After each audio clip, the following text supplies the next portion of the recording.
I woke up today with so much on my mind, just trying to get by. Went to work today, co-workers on the back, temptations on its way.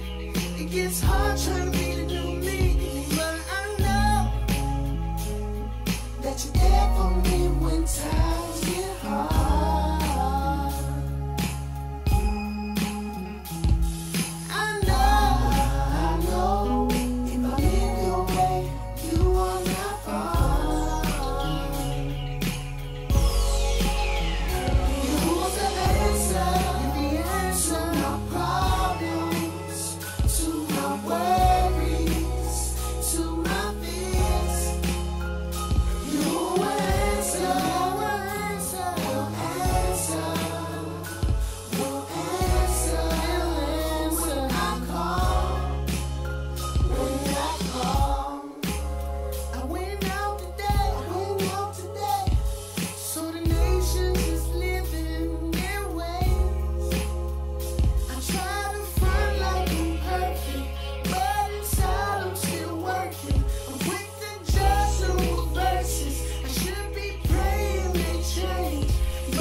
They have bowed down and fallen, but we have risen and are established. Say Yahuah, let the sovereign answer us in the day Introducing we League of call. Legends. What is League of Legends, and why do I play it so much?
this happened,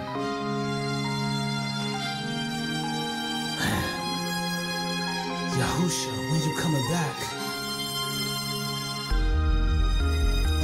How'd it get so bad? Delusion of freedom is leaving and it's getting away so fast. Conclusions creeping up on this place and it's coming in with a blast. How we become so despicable, a bunch of selfish individuals. At best we just miserable brats, and it makes me sad.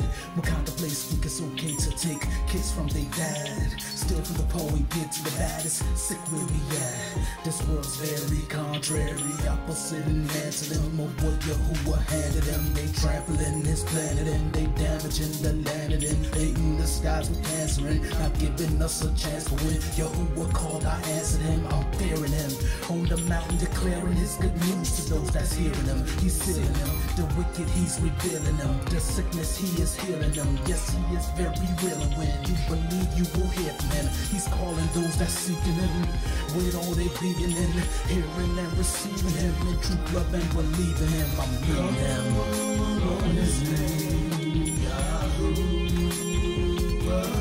and he'll draw you to Yahusha. Call his name, call his name, call his name.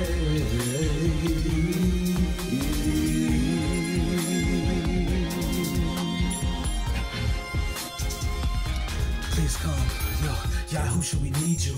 Please come and get your people. We are but just a remnant that's strengthened by what you speak to us. We need you to breathe in us, keep feeding us, keep leading us and teaching us, increasing us until the day we be with you. It's dark folks here ain't seeing ya. Most think that they believe in ya, don't see that they deceiving. Just continue in that heathen stuff. But I'ma keep speaking cause there's only just one truth. All those doctrines, denominations are all so far from you. You knew it's all from the womb. I'll seek you until the tomb, hoping that you coming soon. The one reason ain't doom and gloom, but in this darkness we need your light. To guide our path and be our light. Guide my words and what I write so we don't. Proverbs 11:9. Yahuah, go ahead, use me. Whatever your plan, include me. There's nothing I'd rather be doing. There's nothing else worth pursuing. I'll be seeking your face all the way until the day I'm in your presence. When the heavens come to this place and you stay, I pray. Call on his name, Yahuah, and he'll draw you to Yahusha. Call his name, call his name, call his name.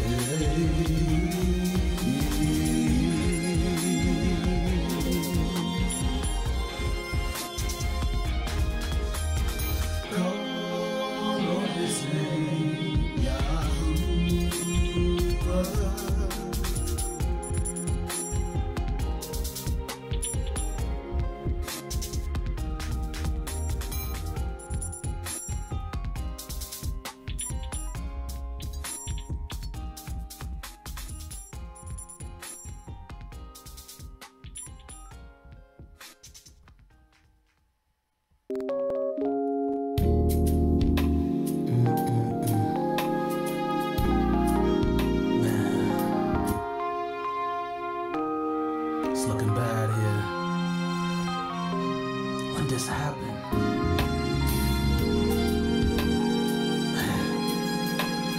Yahusha, when you coming back?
the splendor of your majesty. Praise Yah, praise Him in the morning. Praise Yah. Come on, praise Him in the noonday too. Praise Yah. Let everything that happens praise Yah. Praise Yah.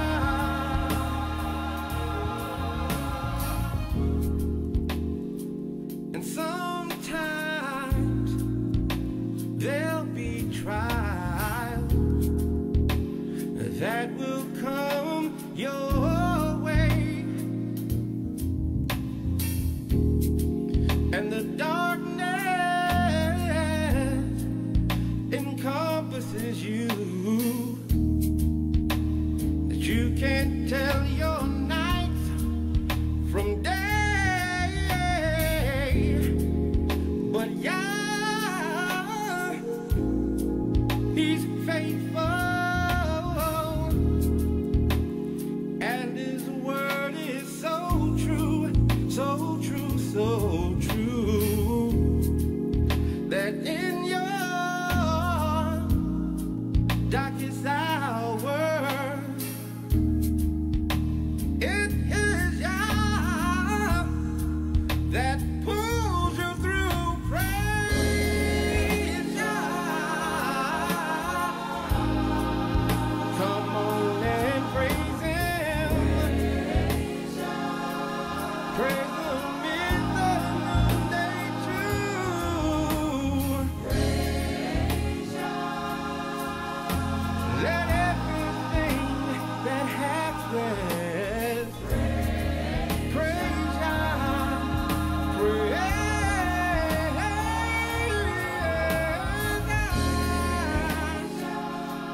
Oh, praise Him in the morning. Praise Yah. Come on, praise Him in the noonday too. Praise Yah. Oh, let everything that happens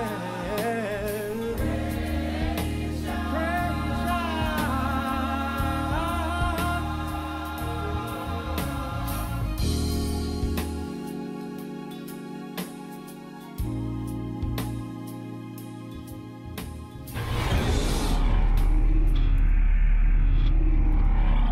This is Bear's Ears.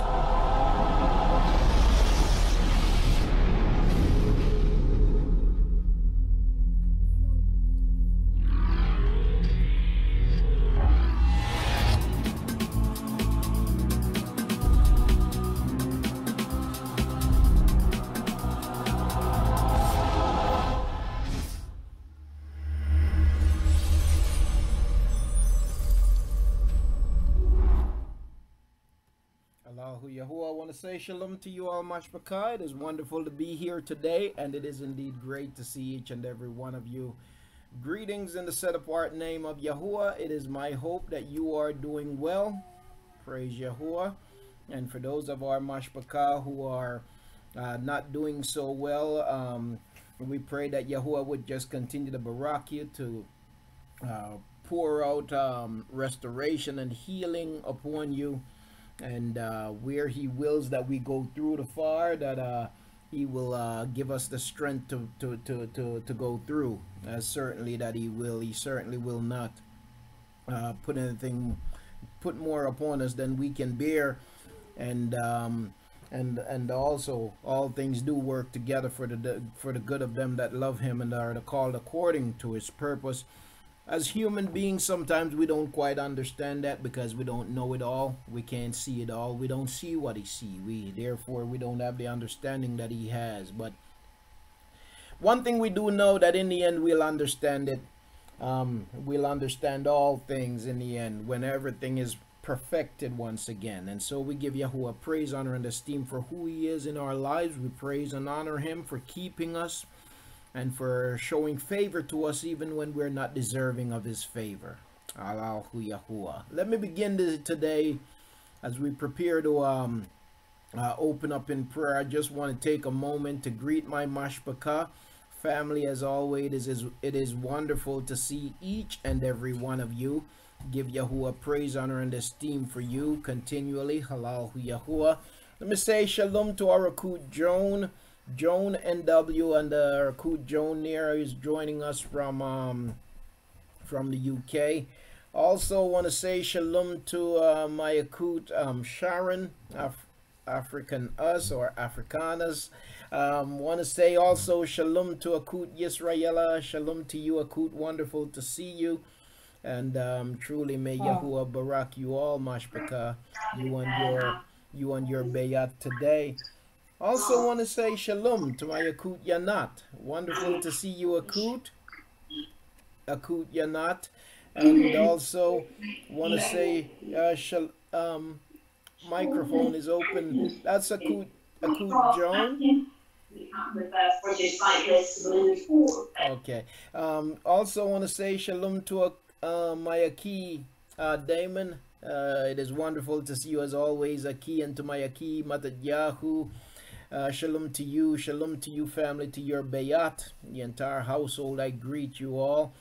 Also to Akut Vernice, shalom to you, Akut. Wonderful to see you. And to my Aki U Street Lab, great to see you, Aki. To my Aki Ual Yahu, I greet you, Aki, in Yahuah's name. And also to Akut Taleshia, shalom to you, Akut.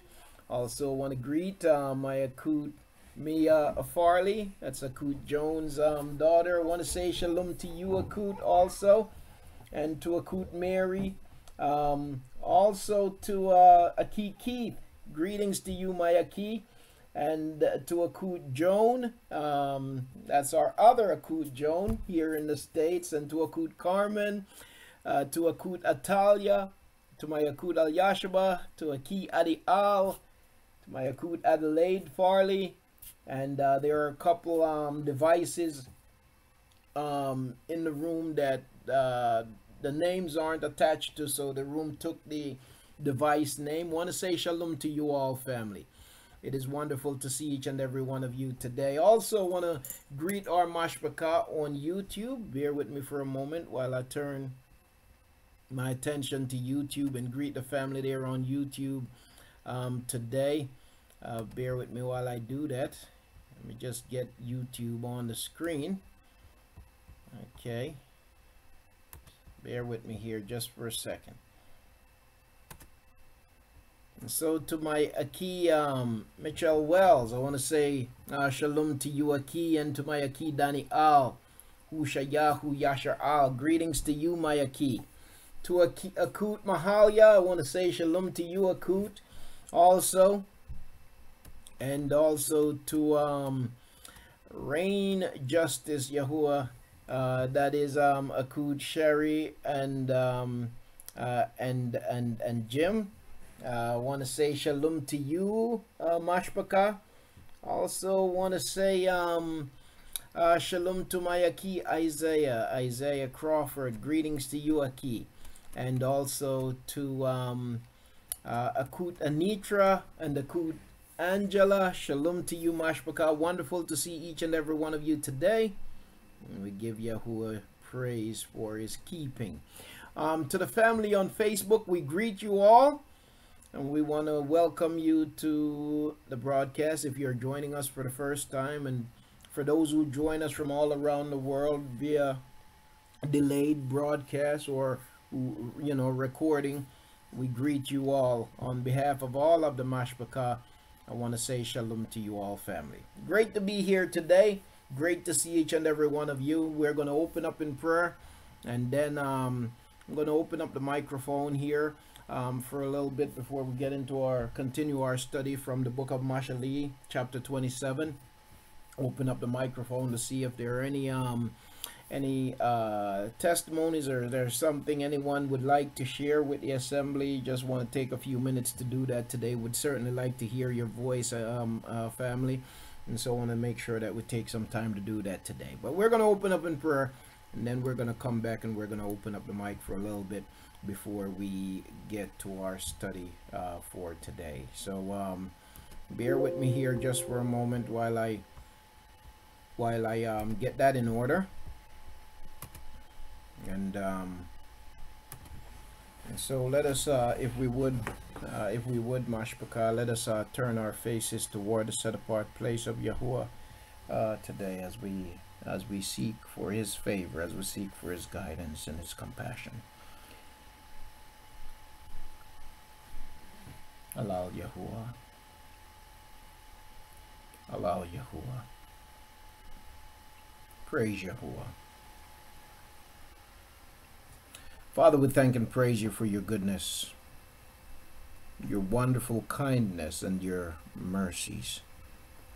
Abba Yahuah, as we come before you today, we barak your great name, and we say Tudah for bringing us into this moment in time, for keeping us throughout the week, for watching over us as we slept, and for keeping our homes safe and our families secured.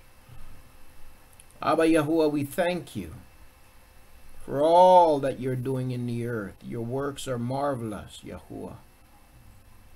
Your ways are perfect. Your understanding is above ours. And so we pray that you would continue to lead us. Abba Yahuah, help us to be humble before you. Teach us, Yahuah, how to seek your face, to seek your will, to cry out to you, and to accept your will for our lives, no matter what it may be. We pray that you would strengthen us as we need you. We need you, Yahuah. We pray, Yahuah, that you would continue to barak your people. We lift up our brothers and sisters before you today who are afflicted in one way or another. We pray for strength. We pray for healing, restoration. Abba Yahuah, we know that you are the Alhim that heals. And so, Father, I pray now, even for our Kut Yisrael concerning our eyes, I pray, Yahuah, that you would touch, that you would heal, and that you would restore. We know, Yahuah, that you drive out affliction. You said you send your dabar, your word, and it healed them. Abba Yahuah, we pray against diseases in our bodies, cancers, and whatever kind of ailments that plagues us in our captivity. Father, I pray that you would show mercy, that you would deliver, that you would heal. Father, I pray that you would continue to pour out favor upon us and be merciful toward us. Strengthen us, Yahuah, and lead us according to your truth. May you be esteemed continually in our midst. May your great name be praised. We pray that you would barak this time. We pray, Yahuah, that you would speak to us through your word. Encourage us. Help us to lift you up, Father. Do this, we pray. Barak every household represented here today. Every man, woman, and child. Let your set-apartness be upon us, Father. Remove those things out of our lives that should not be, and fill us with more of you. So have your way in our midst. In Yahusha's name. Amen. Allow Yahuah. Praises to Yahuah. Once again, we give Yahuah thanks and praise because he alone is worthy of our esteem. Allow Yahuah. And so we barak Yahuah today. Well, family, again, it is wonderful to be here. Wonderful to see each and every one of you. I give Yahuah praise, honor, and esteem for each and every one of you. I thank him for keeping you, for keeping me, for keeping us. I thank him. Praise Yahuah. And so may he give us strength to continue in this life until his perfected time comes for our deliverance. And so I'm going to open up the microphone here, family. on today for a few minutes before we get to our study. Just would be truly wonderful to hear from our mashpaka. And so I know you hear my voice all the time, but it's good to hear others also. As iron sharpens iron, so does the countenance, the presence of a man's friend. And you know, we are scattered. We are really scattered, even in this room. We're all over the place. We have family in Texas, we have family in Florida, we have family in the UK, we have family in South America, we have family in North Carolina, South Carolina, New Jersey, California,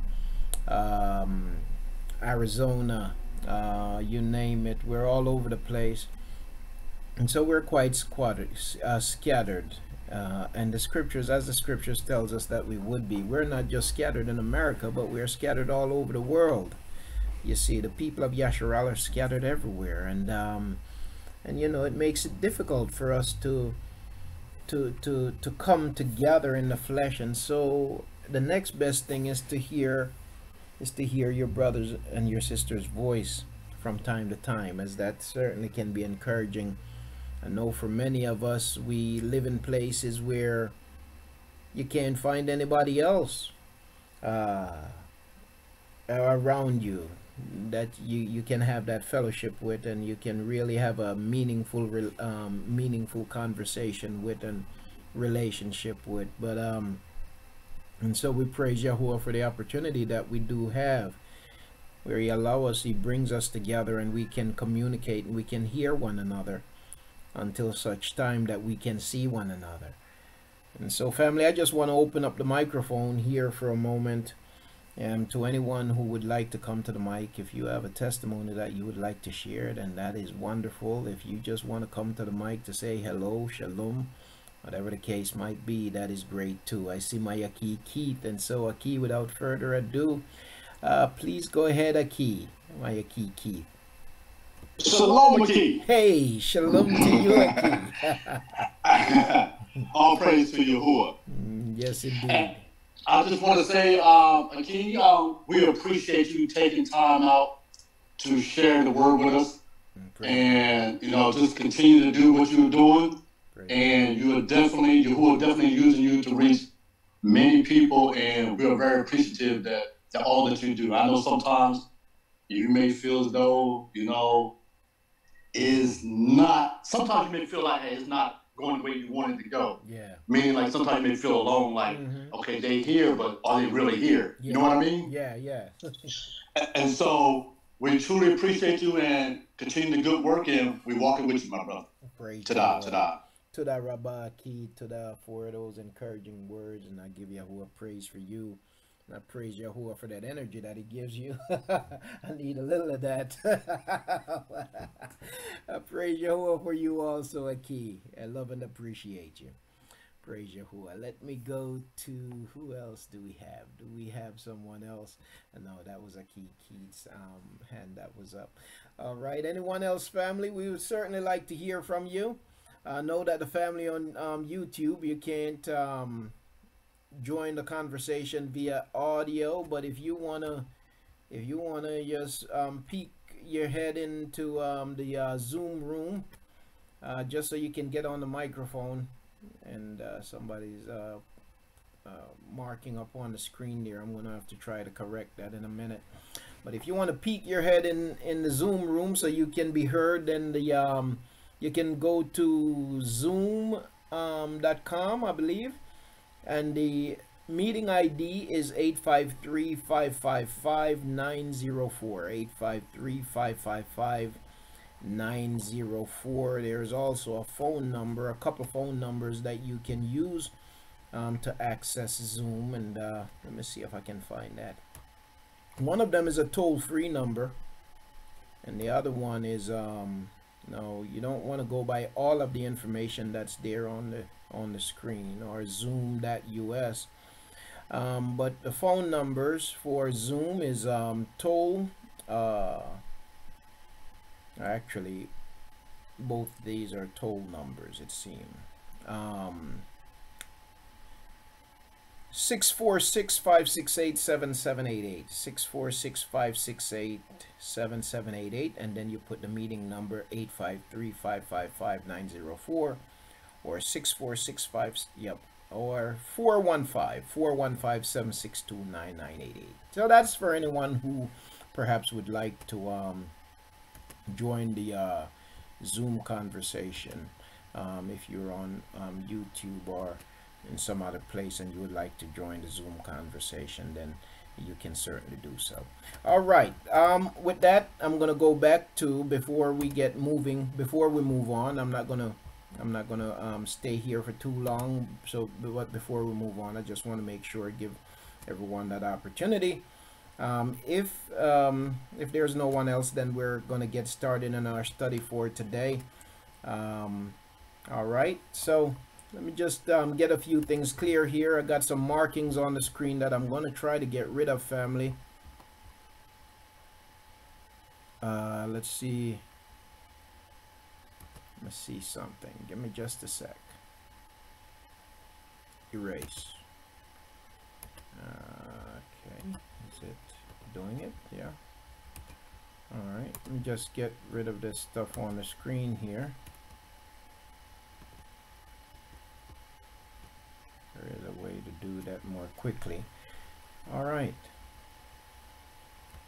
Matter of fact, that would have been a quicker way, I think. Okay. All right, family. Well, we're going to go back to the book of Mashali, the book of Proverbs that we have been in. Proverbs chapter 27. And so this is our second week in Proverbs chapter 27. By the way, I just noticed something here that greetings from Ghana. That's from Shorme. Forgive me if I didn't pronounce that properly, but we are delighted to have you all the way from Ghana. We are delighted to have you, Mashpaka. And that is indeed a Baraka Yasharal in Ghana. And so wonderful to have you today. We want to say shalom to you, greetings, and we're just excited that you are here. Okay, so I'm going to we're going to get to our study for today. Okay, and we're continuing in the book of Mashali, Proverbs chapter 27, which is where we have been for the second week. For the second week, and so we're continuing in chapter 27. I believe that the message here certainly will be a baraka and helpful to us and for us. And so, family, bear with me here while I get that on the screen. I'm gonna get the text on the screen, and then we're gonna get started in our study for today.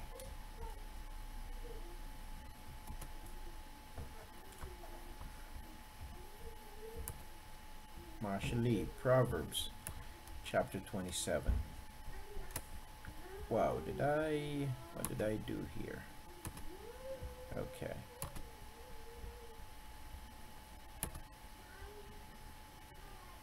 Proverbs chapter 27. So last week we covered from verse 1 to verse 8.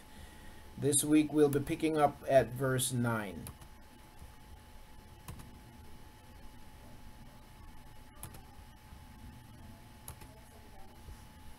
Proverbs chapter 27. Allahu Yahuah.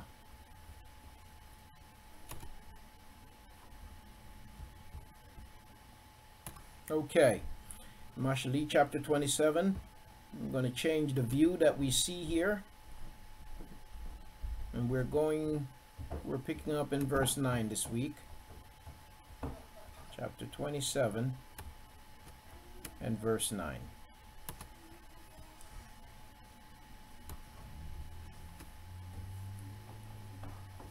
Verse 9 of Proverbs chapter 27 says, "Oil and perfume make the heart glad." Okay, it's blurry akut. I'm hoping that it will clear up for you here momentarily.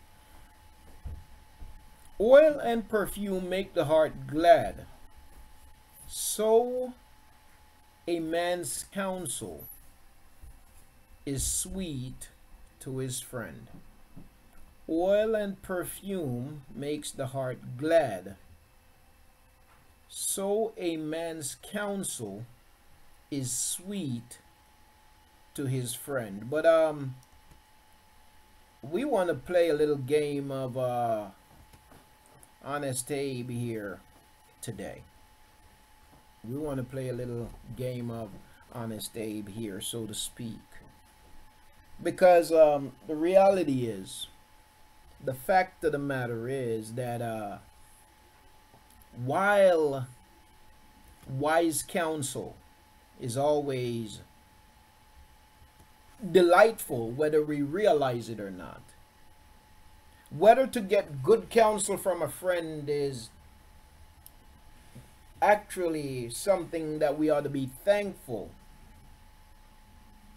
for.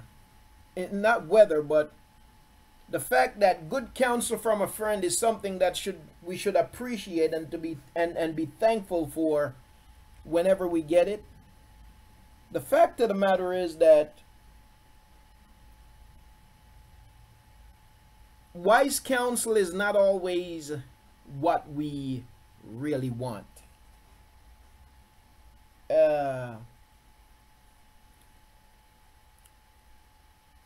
Yahuah in and through us says that, you know, the Yahuah in us say that we should appreciate wise counsel. But then we have another member that wars with the voice of Yahuah, the flesh. And the flesh really don't want wise counsel because the flesh wants to be satisfied, or so it thinks. But the problem with the flesh is that even though the flesh will tell you that just give me that last bite, give me that last peek, give me that last indulgence, and I'll be satisfied. The fact of the matter is that the flesh is never satisfied. The flesh is never satisfied. And so, even, you see, the flesh is manipulative. It is manipulative and it is never satisfied. It always tells you that all I need is just one more little bit. You know, just that last one. And I won't ask you for no more. And then you give in. You see. And then you give in. Because after all, that which is wrong is actually pleasurable. Hey, don't let nobody fool you. It is fun to do the wrong thing. You see? It is fun to do the wrong thing. If anybody tells you that, man, you know, when I was out there and I was doing this, that, and that, there, and the other, it was no fun in it. And I was doing all the stuff that I knew that I shouldn't do, it wasn't no fun in it. If anybody tells you that, they're not being honest. They're not being honest. It is fun to do the wrong thing, but there is a problem. The scriptures tells us that disobedience is pleasurable. Didn't say that it's not pleasurable. Disobedience is pleasurable. But you know what? It's only for a time. The pleasure does not last always. It's only for a time. Disobedience is pleasurable. Sin is pleasurable, but it's only for a time. There comes a time when you will have to pay the price for all of the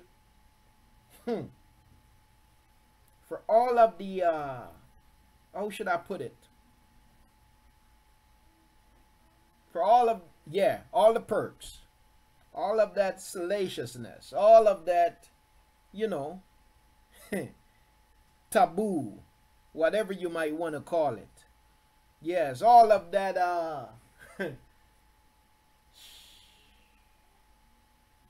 secret indulgence. Yeah, but disobedience is pleasurable. Why do you think kids disobey? Why do you think they are rebellious? Because there's something on the other side that looks more appealing. And it's not just with kids, it's also with us. That which we're told that we shouldn't do becomes most appealing to us. You see, because there is this thrill attached to it. The fact that I'm not supposed to be doing it, that kind of increases the thrill in doing it and then hoping to get away with it.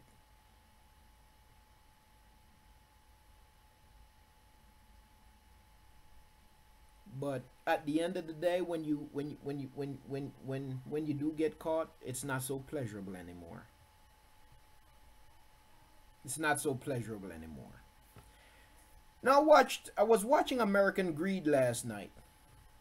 And this man, and there are many examples of him out there. If you watch American Greed, you'll see that there's not a shortage of examples. But this man, him and his brother, they started this business. One of those things you see on TV where they say, you know, you have a used car, you know, buy our extended warranty. You don't have to worry about dealer warranty or any of that. Buy our extended warranty and we'll fix your car anything goes wrong. And so they started this business, but it was a bogus business from the beginning. Really never sold any warranties. Nobody's car got fixed. You see. But in the end, this man was living in a $26 million mansion. He had a swimming pool, he had multiple yachts and boats and RVs and SUVs. He had every toy that you can think of. And he had been living off of people that way. All the money that came in, he just used it and he lived lavishly. And there came a point where people's vehicles were breaking down and they were trying to get their vehicles fixed, and they realized at that point that they had no coverage. As a matter of fact, every once in a while he would mail them this thing in the mail. It's a bottle of additive that you would add to your engine that was supposed to improve the performance of your engine, and he would mail this thing to them, and the advertisement tells you how wonderful it is for your engine. But when they began to investigate him and they decided to test this thing that he was mailing to people, and that's the only thing the people were getting for their subscription, was this bottle of solution every once in a while. That's the only thing they were getting for the money that they were paying for this warranty. But when they tested the solution was nothing more than soap and colored water. Solution was nothing more than soap and colored water. You see, and so when people put it in their cars, they were actually doing more damage to the car than they were helping the car. So he was just ripping people off left to right. But it came a point where people, they figured out what was happening with him. And now they're trying to get a hold of him. They're trying to catch him. And so what he did one day, he got out on one of his jet skis and he decided that he was going to take his life. He got on the ocean and was going to run a jet ski into something, but he couldn't bring himself to doing it. So he went back home, managed to get inside his lavish mansion without being seen. And then what he decided to do was to get a loaded gun, jump into the pool, and shoot himself in the head underwater. Now I watch that and I say, I wonder if he asked himself, was it all worth it? I mean, after all, he lived large for some time, but look at the way he ended. Jumped into a pool and shot himself underwater so that nobody would hear the shot go off. And they found him hours later, dead in the pool. But was it all worth it? You know, that's the way it is when we err. It feels good for a time, but in the end, we've got to ask ourselves, really, was it all worth it? And so when we have friends that will come to us with wise counsel, it is important that we take heed to the wise counsel. Now, to be honest, it's not always so easy, is it? That when somebody is counseling you to do the right thing, it's not always as easy as Nike says, just do it. Sometimes things can get complicated real quickly, but at the same time, we've got to make a decision that, you know what, I'm going to have to do the right thing.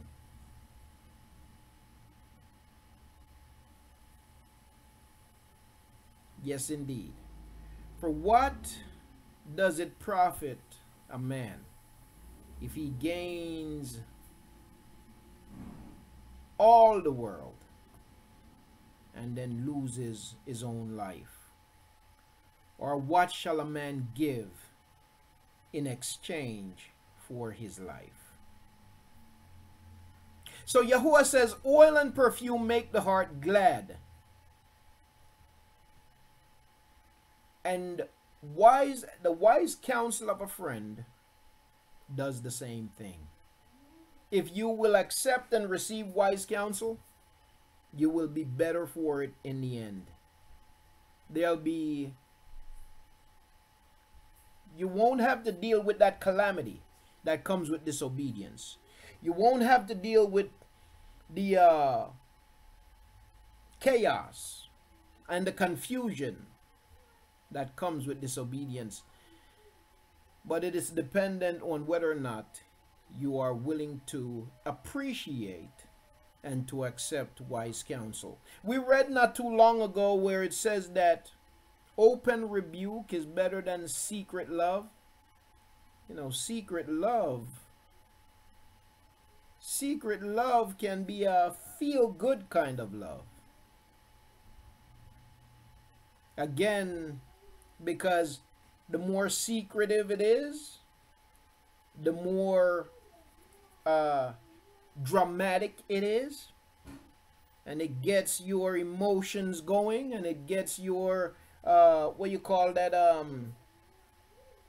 adrenaline pumping, you know. And so it just adds to the experience. But what happened when the adrenaline rush is no longer there?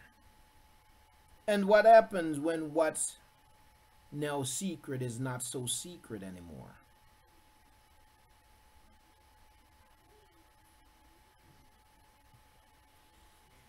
So he says, so a man's counsel is sweet to his friend. And so, family, even though sometimes what somebody, you know, sometimes we go looking for counseling from somebody, but we already have in mind what we want to hear.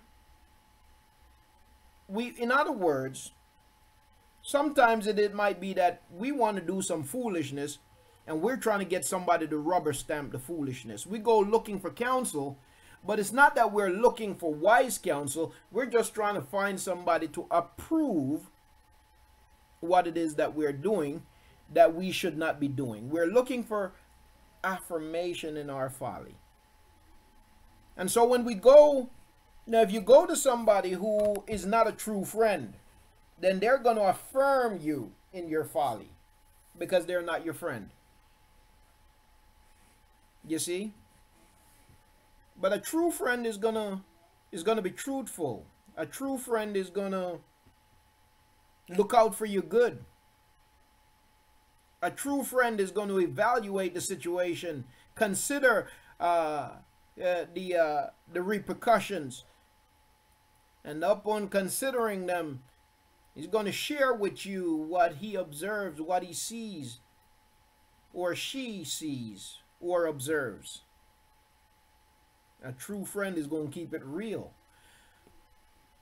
But then you'll have that person who, yes indeed, a true friend is not a yes man.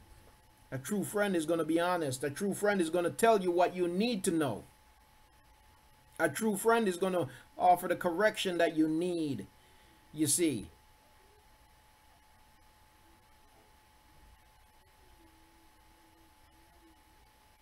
And so, as hard as it is, and as difficult as it is, family, as hard as it is, and I'm not making light of it, because we can find ourselves in situations sometimes, and while it might be easy for somebody looking in from the outside to say, man, just get over it. That'd be like the oppressor telling you to get over slavery, when they're not the ones dealing with the repercussions of the experience. And so the other thing is, we can't make light of a person's situation, or we can't make light of a person's struggle, because your struggle might not be that person's struggle, but it don't make your struggle any better than that person's struggle, and it don't make getting over it any easier than that person, than it is for that person. You see, my struggle, I might not struggle with drug addiction, but yet I might wrestle with something else. And if I'm not careful in my hypocrisy, I could look at the drug addict and I can say that, man, your struggle ain't nothing. You just need to put down the crack pipe.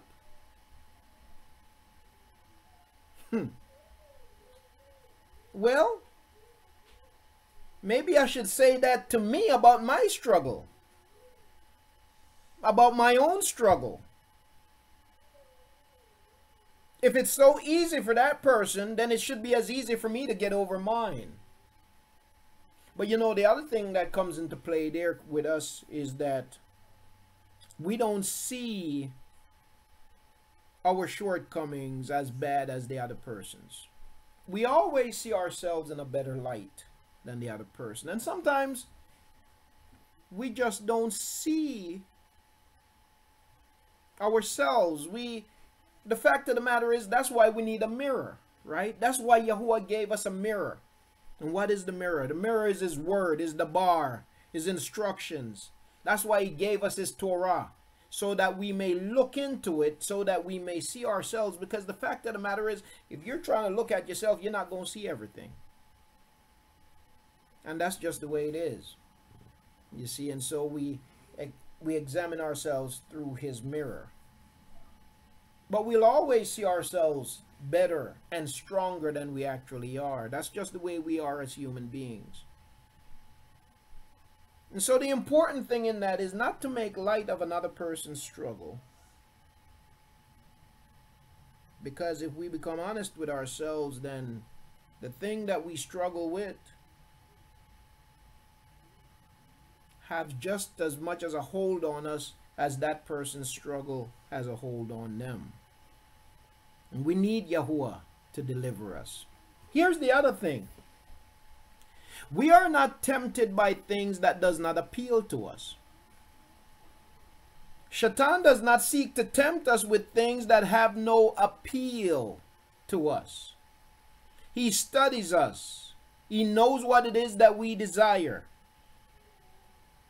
And that's the thing that he tries us with. We think about the lesson that we can learn from Yahusha when he was taken into the desert. And after he had fasted for 40 days and 40 nights, then the adversary came to him and he said,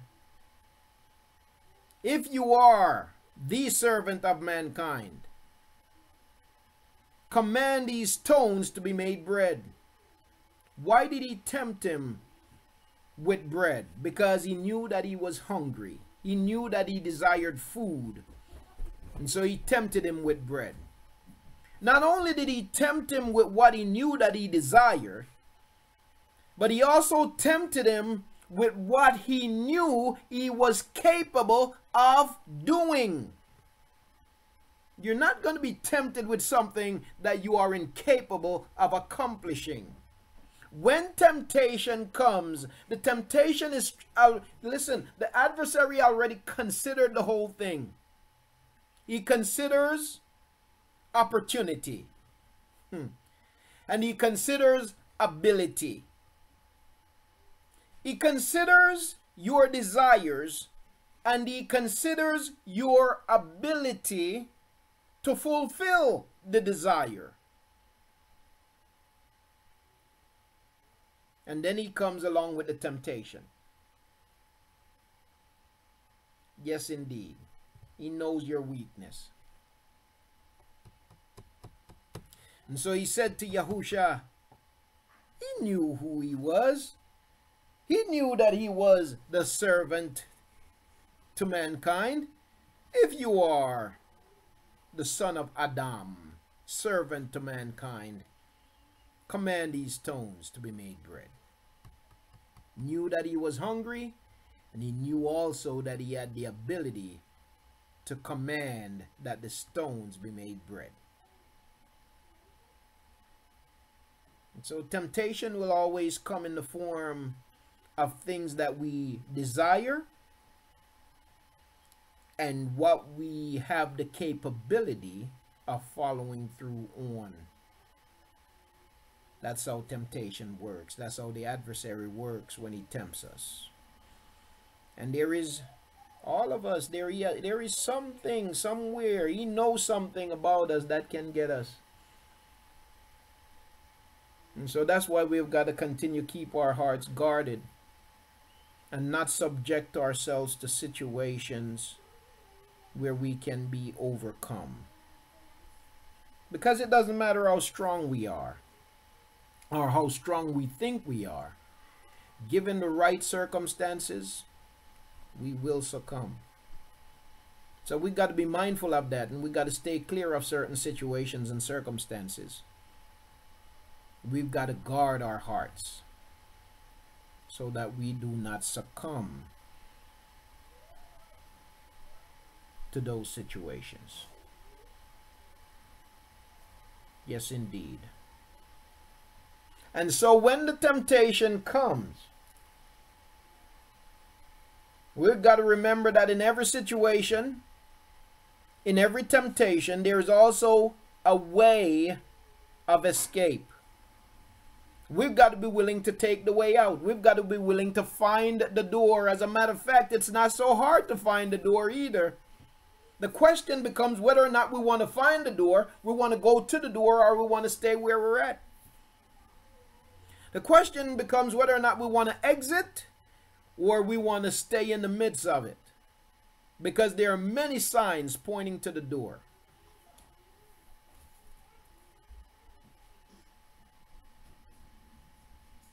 So when Yahusha was tempted, he responded, "It has been written." He quoted the scriptures to Shaitan. It has been written, "Man shall not live by bread alone, but by every word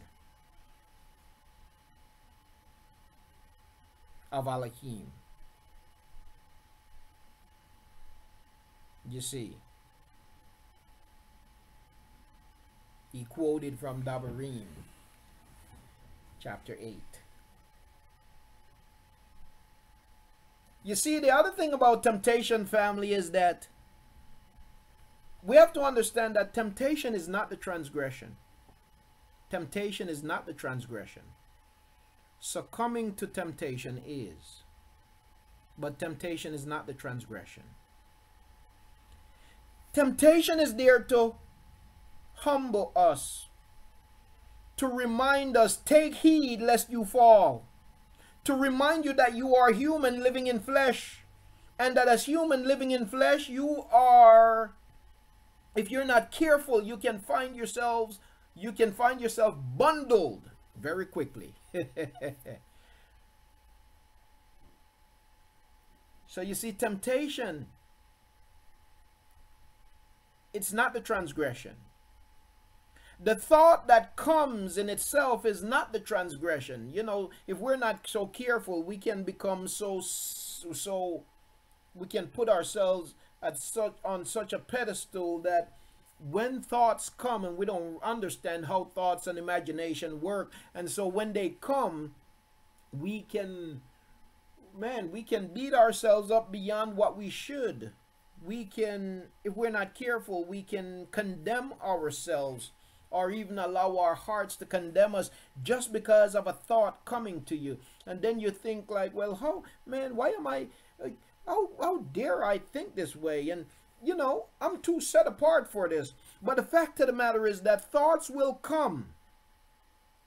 Imaginations will come. So what are we supposed to do with the thoughts and the imagination as they come? The thought and the imagination itself is not the transgression. It's what you do with the thought and the imagination that will determine whether or not you transgress. And so what are you to do with them? He says that you are to cast them down and bring them into the obedience of the word of Yahuah concerning your life. Sometimes we are shameful because of the thoughts that might come. So that's what causes us to keep them secret. Yes. Because of the thoughts that might come, we might feel shame, self-condemnation, flesh condemnation. You see, the adversary will try to condemn us because of the very thoughts that he brings to us. You see, but we got to understand that the thought itself is not the transgression. It's what you do with the thought. It's what you do with the imagination. And therefore, we must cast them down.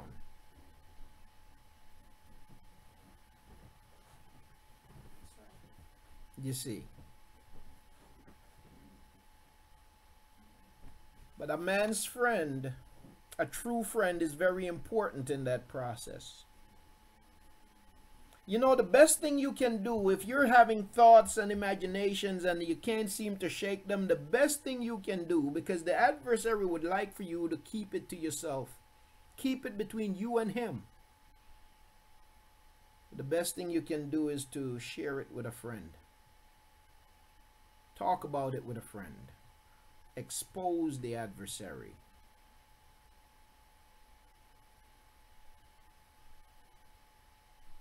You see. That's another good one, Aki. Barashit chapter 39 and verse 10. And it came to be, as she spoke to Yahusha day by day, that he did not listen to her, to lie with her, to be with her. And it came to be on a certain day when Yahusha went into the house to do his work, and none of the men of the house was inside, opportunity and ability, that she caught him by his garment, saying, lie with me. But he left his garment in her hand and fled and ran outside. Now that's a man serious and dedicated and in fear of Yahuah.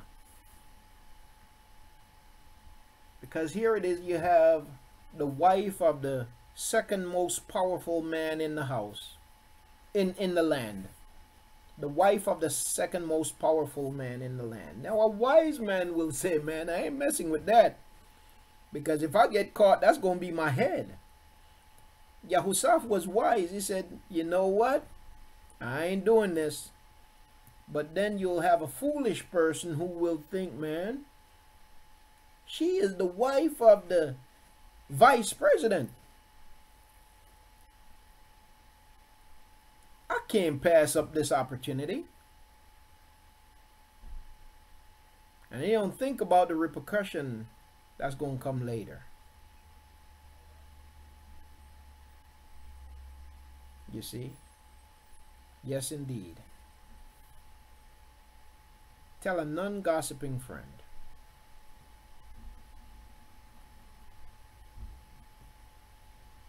Yes.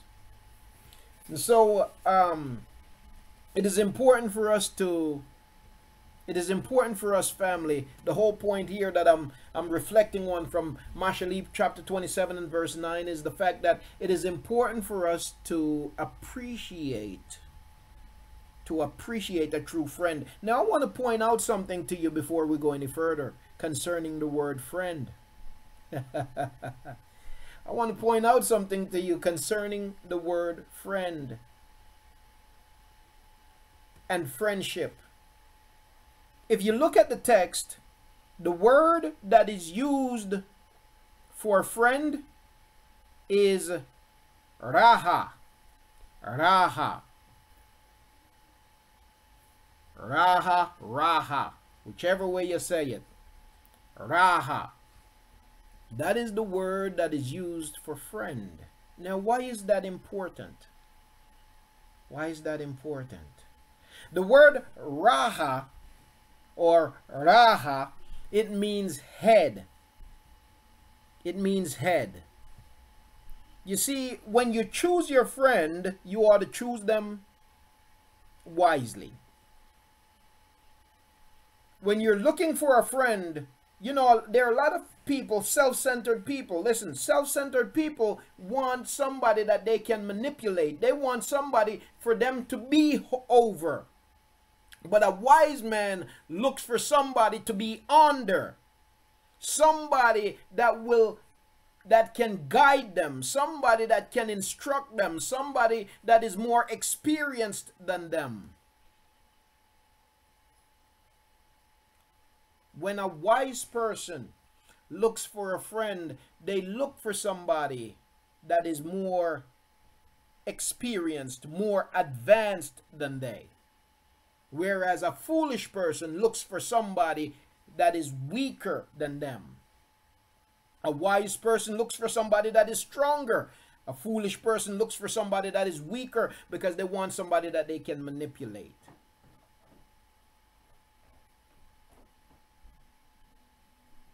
A wise person looks for an elder. A foolish person looks for somebody, and I'm going to use the word younger, but youth don't necessarily have anything to do. It does and it doesn't. In other words, what I'm trying to say is that simply because somebody might be younger than you does not mean that they lack wisdom. You can have somebody that's younger than you and yet possess more wisdom than you do. Wisdom is the gift of Yahuah. That's why Yahuah says, a little child shall lead them. You can have one that is young, that is wiser than one that is old, or you can have one. Now, the way it's supposed to go is that the aged, the elder is supposed to be more wise than the younger, but because of the way we are, and because oftentimes we reject wisdom and choose folly, you cannot possess that which you do not respect. If you don't respect wisdom, you will not possess it. And how do you disrespect wisdom? When it comes your way, you disregard it. You knock it. And so you have a lot of older people who have disregarded wisdom. And therefore they don't possess it because they did not respect it.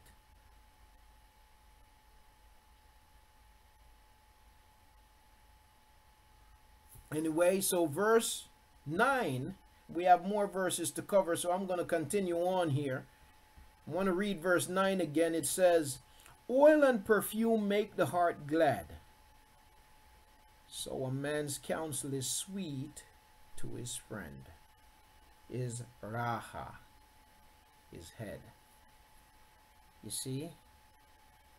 And so a true friend is one that you can rely on for guidance. A true friend is one that you can rely on to be a sure companion. A true friend is one that you can rely on for accountability. A true friend is one that you can rely on for security. A true friend is one that you can rely on for correction. A true friend is one that you can rely on for affirmation. A true friend is one that you can rely on for support.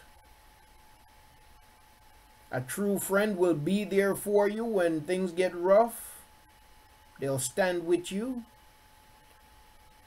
They'll fight with you. And a true friend is one that will correct you when there is need for correction. You don't want somebody that's only going to tell you yes and never say no. It's not good for you. You see.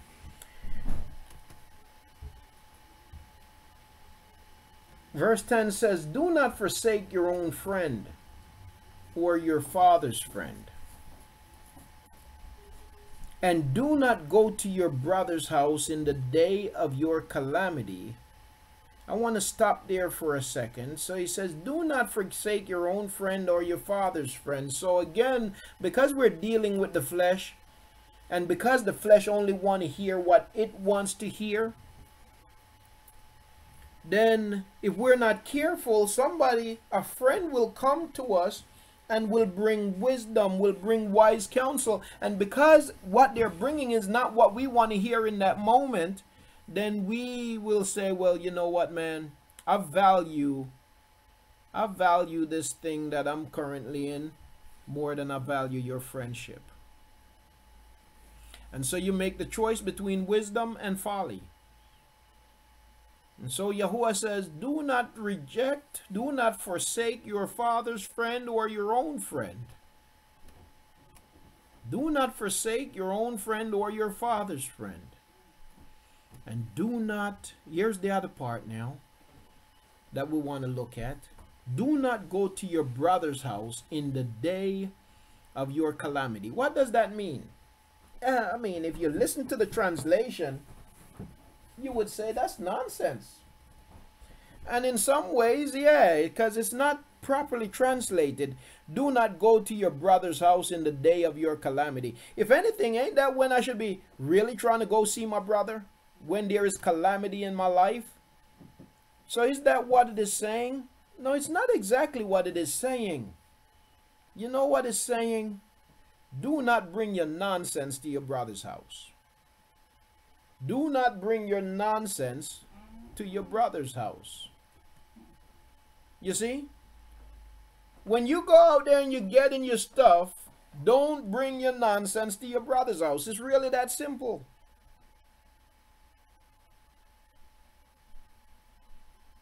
Don't bring chaos to your brother's house, your sister's house.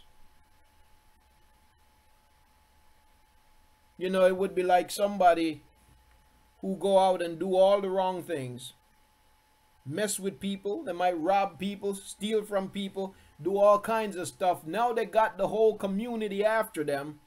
And by the way, this is just a reckless, lawless community. You have people who have no regard for anything.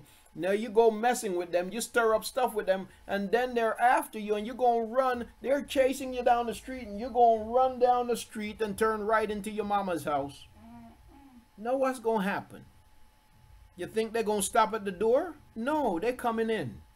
And now when they come in, they're not just going to do harm to you. Now they're going to hurt your mother. You see? You know, I've seen it a lot growing up in the projects. People run to their parents' house, to their family house, get their people's house windows off. I've seen a lot of people get their windows busted out. A lot of people get in their cars, windows get busted out because of that same reason. So Yahuah says, do not bring your chaos, do not bring your calamity to your brother's house. You go out there and you get in some mess, you stay out on the street, you deal with it there. Don't take it into a peaceful place.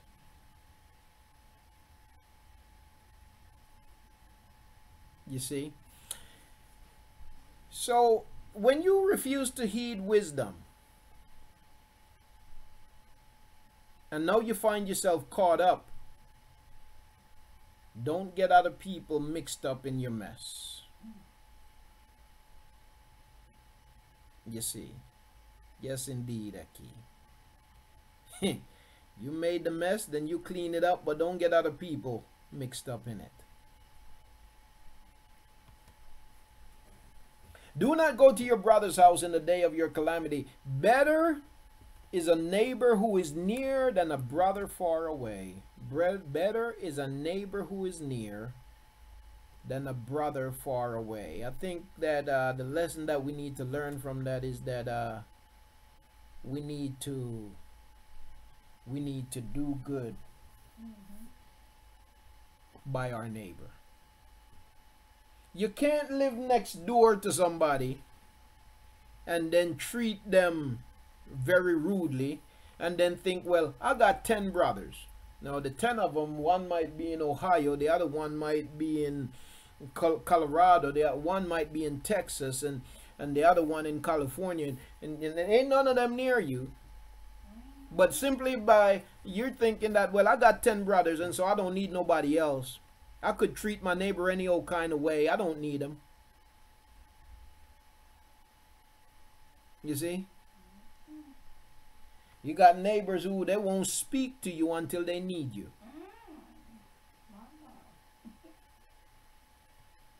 They don't think about the fact that the day might come when they will need you. When they get locked out. Mm-hmm. You try to talk to them and they just turn their head as if they never saw you. But then there comes a day when they really need you and then they want to speak. And when they notice you got a camera and they need to see who broke into their car. Mm-hmm. Like, what? I don't know you can talk. So it's important to be neighborly. Mm-hmm. It's important to be neighborly. You see? Better is a neighbor who is near than a brother who is far away. Remember one of our neighbors, one of our sons would climb in the window. And they seen me and they pulled me to the side. And they say that boy right there, whenever you're not home, he always climbing that window. Mm-hmm. And we didn't know he was climbing in the window. Mm-hmm. But what she said was, he gonna give somebody else an idea to Mm-hmm. climb in your window. Mm-hmm. So when you neighborly, people will pull you to the side and tell you stuff, you Mm-hmm. know. So Indeed. Be wise, my son, verse 11. Be wise, my son, and make my heart glad, that I may reply to him who reproaches me. Now this is a counsel to children, and it might not be just small children, it could be grown children. Be wise, my son, and make my heart glad, that I may reply to him who reproaches me. You know, when you have kids and they're out there cutting up, it might not be the way you raised them.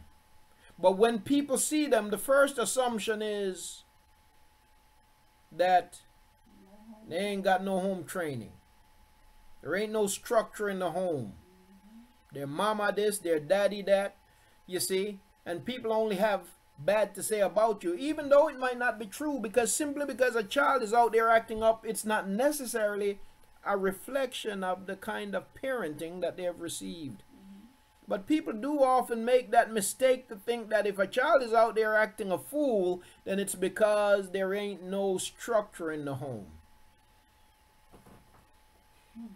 And that's not always the case. Yes, it's true in some cases, maybe true in many cases, but it's not always the case. So the counsel here is, be wise, my son, and make my heart glad, that I may reply to him who reproaches me. So now, if you are acting wisely, and this is even for us in regards to Yahuah, if we are acting upright according to the ways of Yahuah, then whenever anybody have anything negative to say, then Yahuah can speak up. But as children of Yahuah, if we're out there acting a fool and then people want to reproach Yahuah, people want to talk bad about Yahuah, we're bringing his name to shame. And what can he respond? Because his children is out there acting a fool. young man that stuck up our son and stole his money and everything. When we found out who it was, we were able to say, his parents ain't raised him like that. We knew them personally for a short time, and we knew that they weren't living like that. And I actually felt bad and never did say anything to his mom and dad, because I felt bad for them, but they didn't raise him like that. Indeed.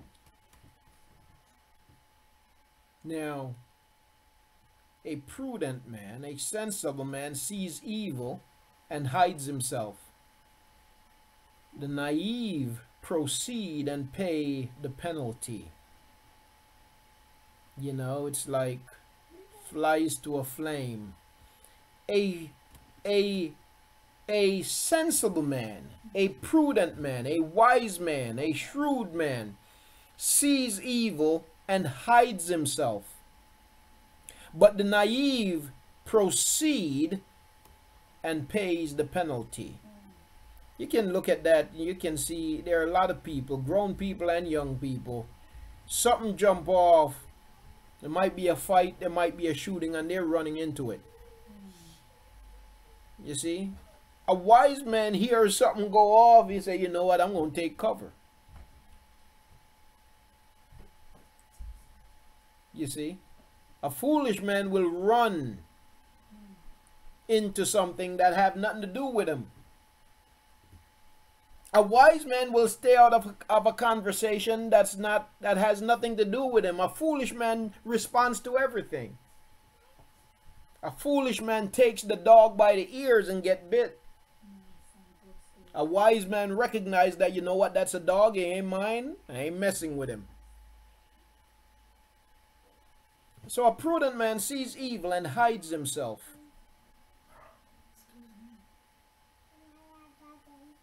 A prudent man considers the consequences of his action. A wise man acts without thinking.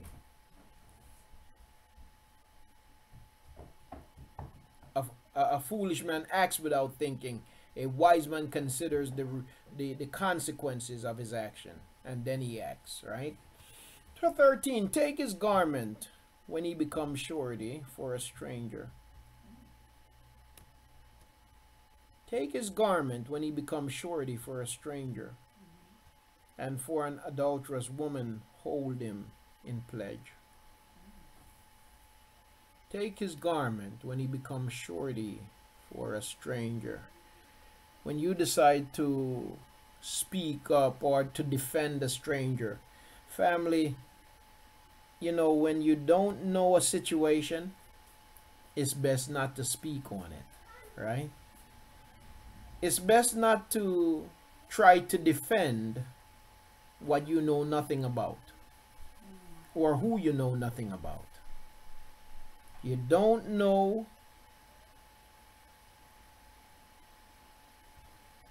the whole story, then it's best to remain quiet until you get more information.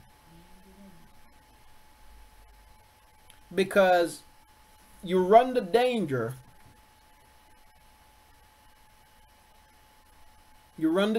of, number one, incriminating yourself. You run the danger of exposing yourself to repercussions that would otherwise have nothing to do with you, only because you decided to defend somebody that you do not know.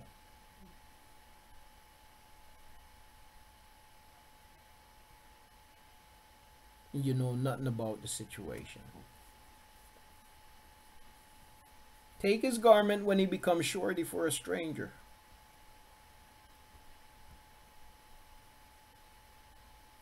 You see, when you become surety for a stranger, it's basically what you're doing is you're leaving yourself naked. You're leaving yourself unprotected.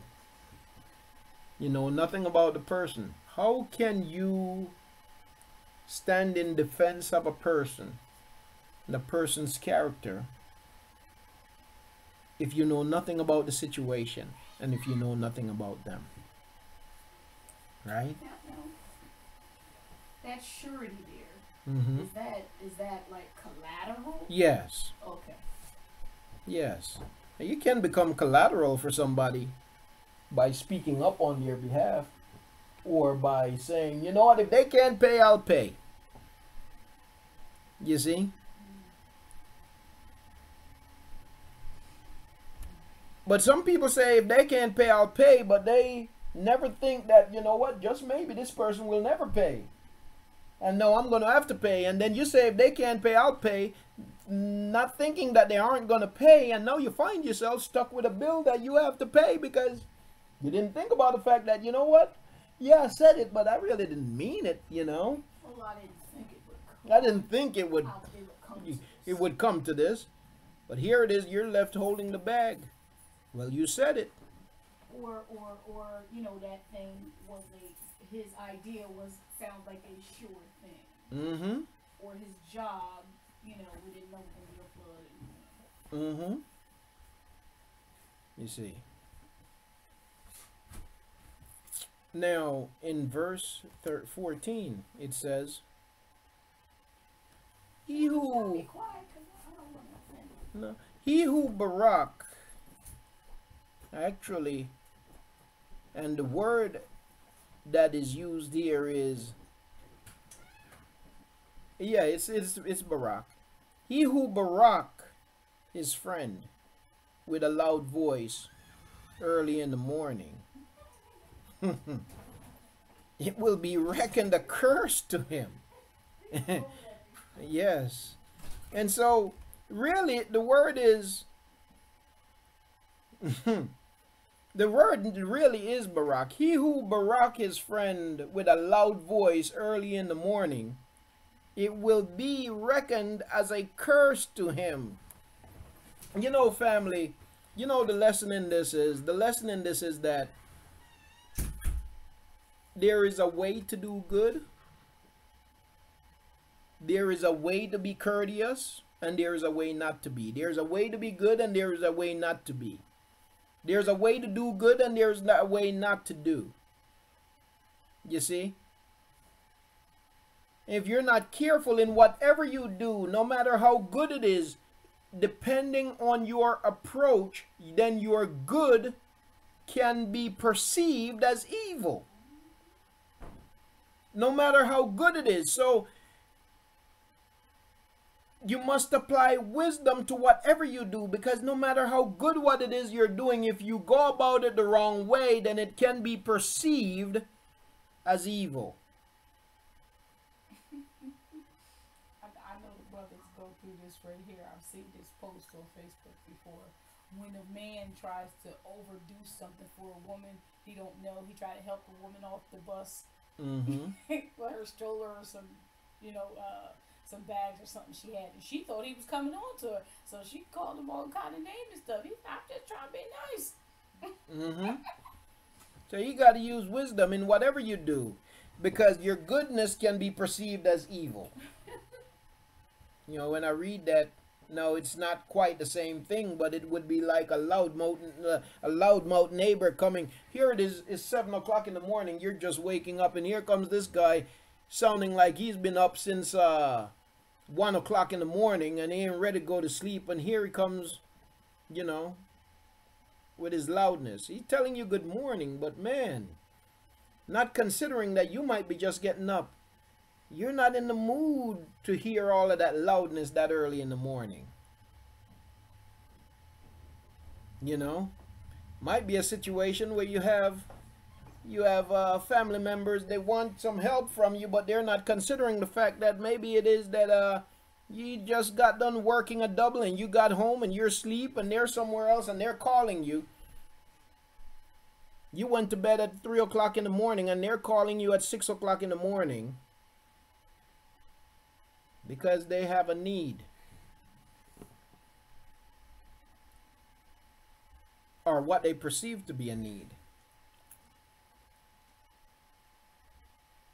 Or even if it's just a call to say hello, there is a time to do that also. We have to be considerate of others in whatever we do, right? That's basically the lesson. We have to be considerate of others. We've got to be considerate in the way we give advice. We've got to be considerate in the way we counsel others. We've got to put ourselves in people's shoes before we start talking. We need to show empathy, understanding.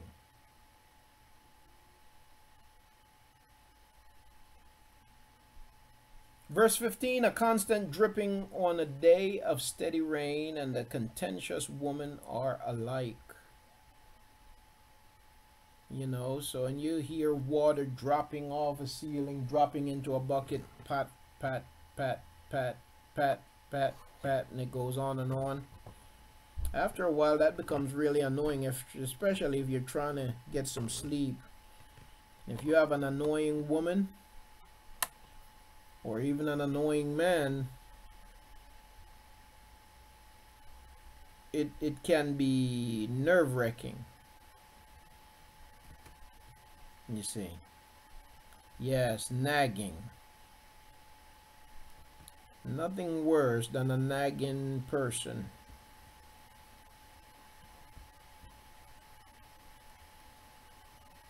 And you know, sometimes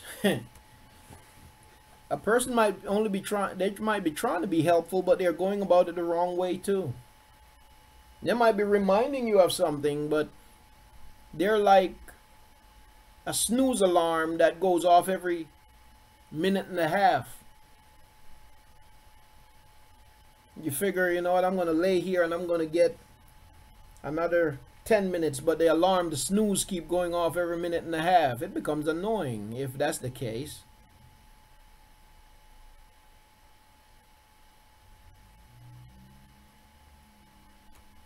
So there's a way to be helpful and there's a way not to be.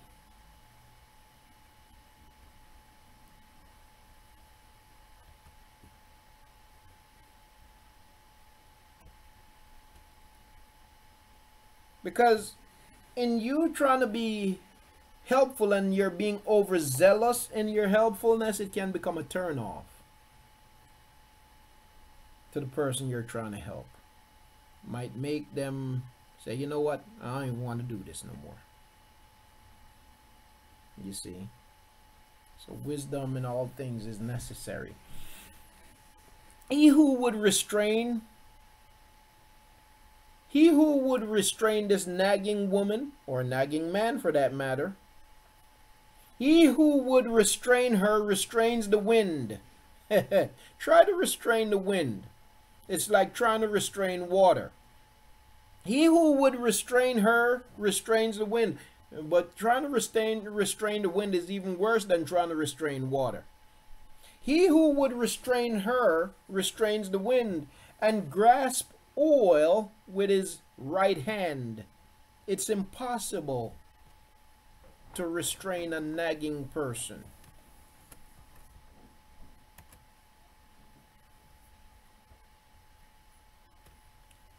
Iron sharpens iron, so one man sharpens another, right? That's what we're supposed to do. We're supposed to sharpen one another, right? Iron sharpens iron, so does one man sharpen another. Now the language here talk about iron sharpening iron. Now if we're here to sharpen one another, we got to prepare ourselves for some friction, right? Sharpening creates friction. Sharpening creates heat, right? If you take a foil and you rub a blade, you're creating friction. You're creating heat. But in the end, what happens? The blade is sharper. So when we sharpen one another, we have to expect friction. We have got to expect sparks. We've got to expect heat. But in the end, we're better, right? That's what we ought to be to one another. Iron sharpens iron, so one man sharpens another.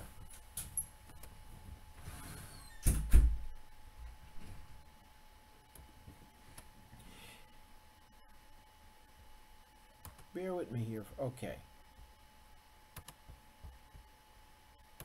Now, he who tends the fig tree will eat its fruit. He who tends the fig tree will eat its fruit, and he who cares for his master will be honored. Listen, you cannot reap where you have not sown. It is only the wicked who expect to reap where they have not sown. You can't reap a harvest when you have planted no seed. And yet you have many people who have that expectation. They have never sown anything, but yet they expect to reap. If you expect to reap, then you've got to put in the work. He who tends the fig tree will eat its fruit, and he who cares for his master will be honored. And that applies to every area of our lives. It speaks for itself. I mean, even if it is that you have a job, if you go to work and you have a don't care attitude, you don't care about the job, can you have an expectation to be honored? No. You don't care about your service to Yahuah. Can you expect to be honored by Yahuah? No.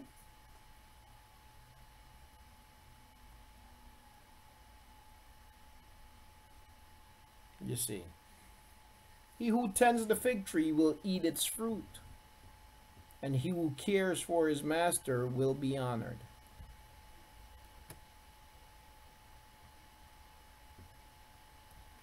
As in water, face reflects face,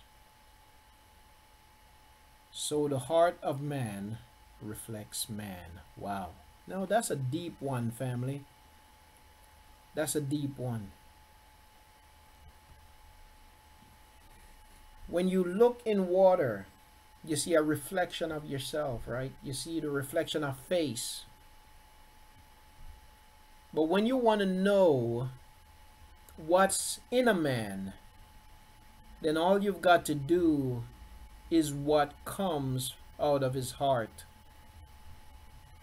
Yahuah said, out of the abundance of the heart, the mouth speaks. I saw a story. My cousin sent it to me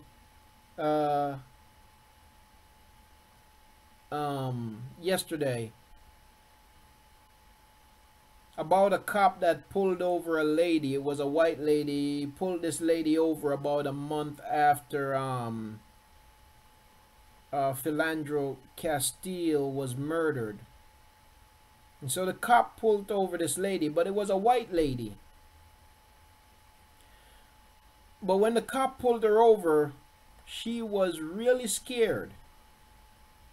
She was really scared. And she didn't want to, she was just really scared. And she was begging the police officer not to shoot her. And so the cop said to her, he was being sarcastic really, but he said to her, we only kill black people. Remember? We only kill black people. Now, I watched the news yesterday evening, and the chief in that place, wherever it was, might have been somewhere in Colorado. Oh, it was Atlanta. Okay, Atlanta. I watched the news, and the chief in that town was speaking, and he said what he said was he said now I don't know what was in Sergeant so and so heart.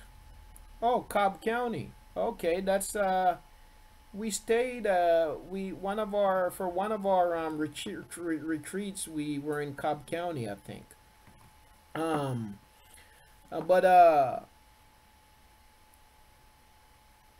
Yes.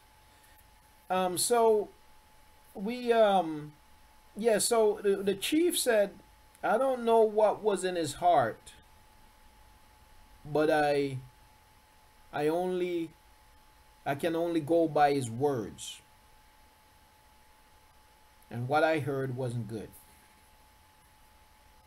Now, Yahuah said that out of the abundance of the heart, the mouth speaks. So based on this police officer's words, the chief of the department said that we're going to fire him. You see, I don't know what was in his heart, but I can only go by his words, and what I heard wasn't good. You see. Fact of the matter is this, that you can know what's in a person's heart. You know, nowadays people talk all kinds of nonsense, and then they say they misspoke. They sit down and they make all kinds of statements. They give interviews and they say all kinds of stuff that's just evil, wicked, and whatever else. And then they come back, their public relation people come back and try to clean it up and say, oh, they just misspoke. No, you didn't misspeak. How you gonna make a whole statement and then call it misspeak? It's not like your tongue got twisted with one word. You made a whole statement. No, out of the abundance of the heart, the mouth speaks. So in the same way that a man's face is reflected in water, in the same way, what is inside a man is reflected by what he says and what he does. You see? In the same way a man's face is reflected in water, in the same way the heart of a man is reflected in what he says and what he does, because out of the abundance of the heart, the mouth speaks. Out of the abundance of the heart, the mouth speaks. If you want to know where a person is, if you want to know how they are, who they are, listen to what they say and watch what they do. Now, some people know how to say the right thing. So you can't just go by words. It is words and action. You see? It is words and action.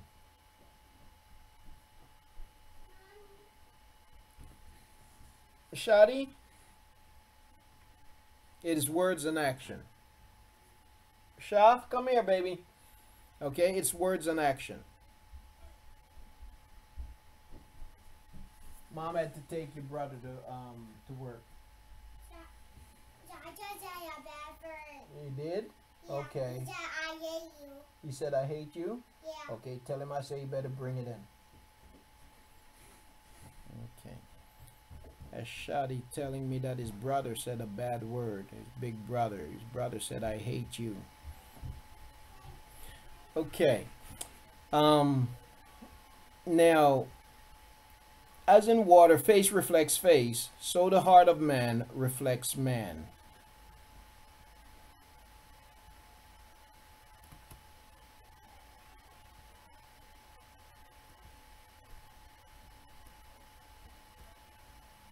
Now, we're going to look at this word here, family. The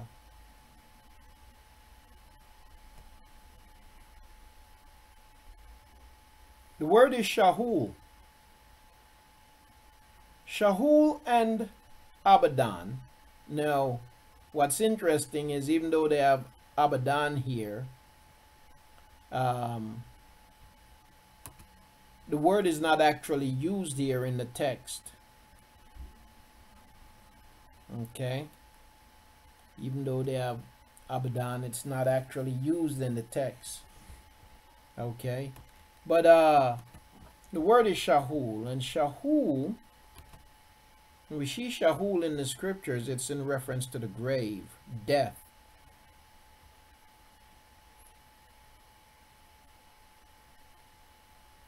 The grave is never satisfied, nor are the eyes of man ever satisfied. The grave is never satisfied, nor are the eyes of man ever satisfied.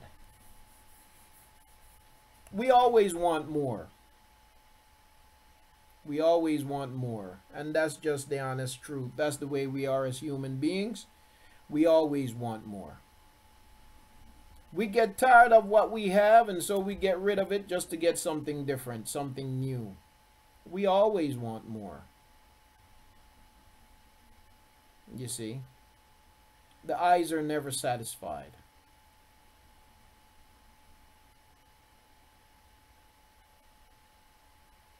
You see? The eyes are never satisfied. But just as the grave is not satisfied, the grave is always hungry for residents.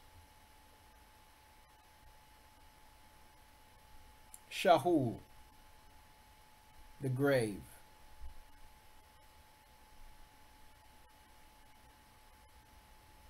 Never satisfied. You see.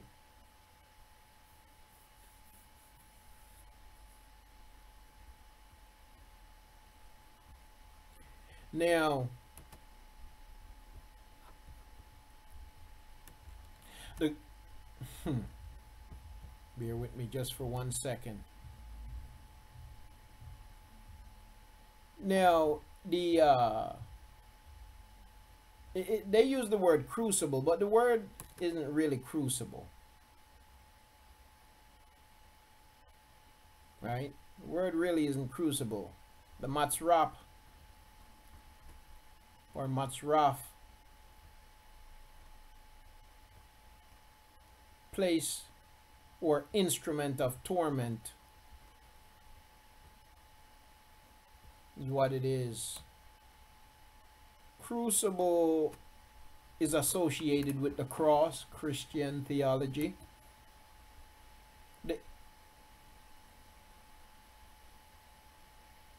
So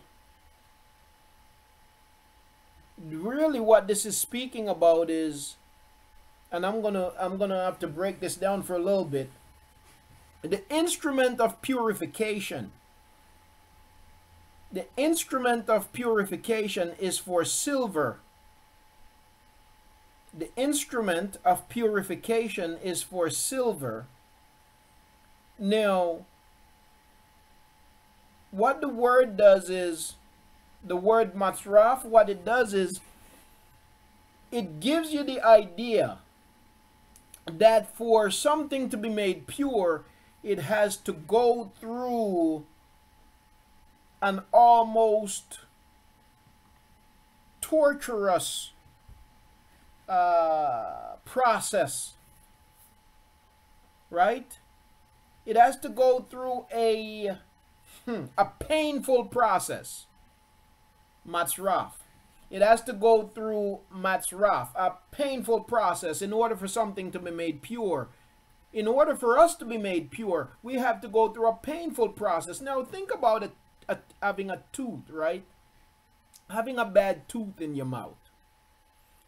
The tooth probably decayed to a point where now it's hurting, painful. Now how are you going to get rid of that tooth? You're going to have to go to the dentist. Now thankfully, you can go to the dentist and they can numb the nerve, and they extract the tooth without you feeling all of that pain. But imagine removing that tooth without the nerve being numbed. You would eventually get relief, but first you would have to go through that painful process of extraction. And it's the same with the purification of silver. In order to purify silver, silver has got to go through a purifying process, which it has to go through the process of melting. You see, it's got to be heated to the point where it goes from being a solid to a liquid. That means the furnace has to be turned up. You see, it has to go through the refining process. And the fact of the matter is that the refining process, it is a painful process. It is a painful process. And so when Yahuah refines us, the process that we go through to be refined, it don't feel nice to the flesh. It don't feel good to the flesh. But that's what he said to Ayub. He said that I know the way that you take, and when you come out, you will be as refined gold. I'm taking you through the refiner's fire.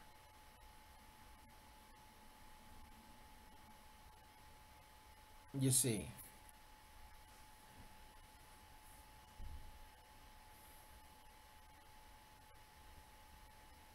So the refining process is for silver and the furnace for gold, and each is tested by the praise accorded him. And so, what is said of you and what can be said of you after you have gone through the fire is testimony to the work that was done in the process. The praise you receive is testament to the purification you achieved. You see.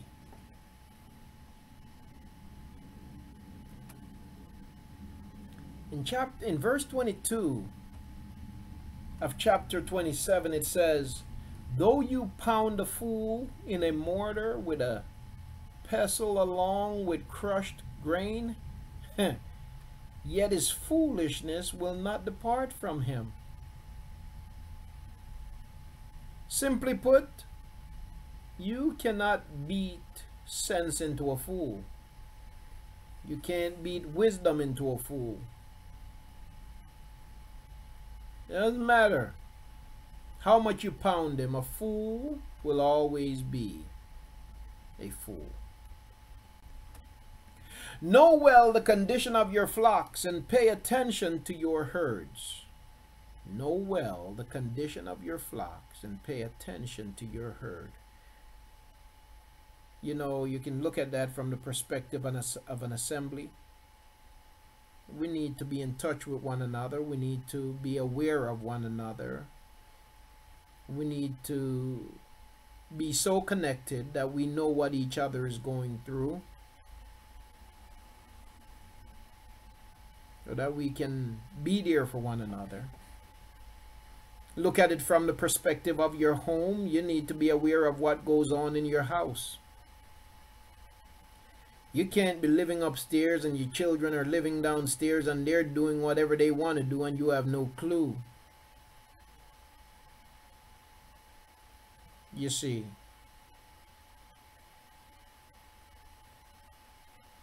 You got to be aware of what happens in your house. After all, you will find that you are accountable for what goes on under your roof. So what you allow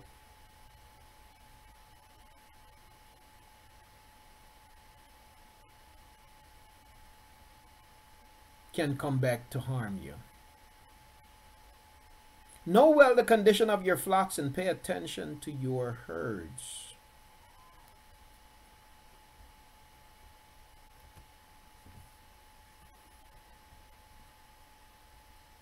For riches are not forever, nor does a crown endure to all generation. The other lesson that we gain from this, besides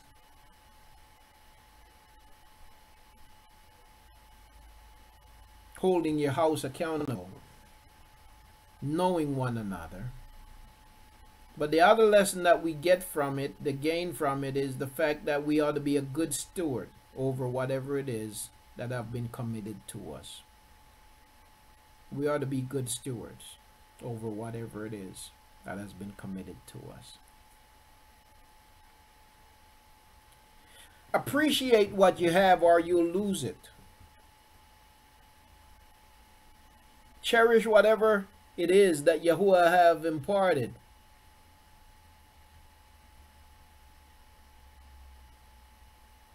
Because the fact of the matter is that you can have something this minute and the next minute, if you are not appreciative of it, you will very much lose it. For riches are not forever, nor does a crown endure to all generations. You know, family, in life we're going to have difficult times. We're going to have ups and downs. There'll be times in your life when, and there have been times, I'm certain, where you have had some real tough financial situations. And then there are times where things aren't so bad. The fact of the matter is that hardship don't last always, and neither do good times last always. We need a mix of everything, and Yahuah makes sure that we get it. You see? If you always have everything you always need, then you will end up being rotten, spoiled, and ungrateful. But when your life is mixed with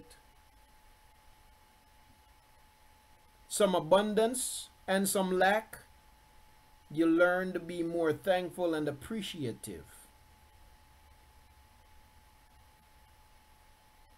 And you also learn to recognize the significance and the importance of Yahuah in our lives. For riches are not forever, nor does a crown endure to all generations.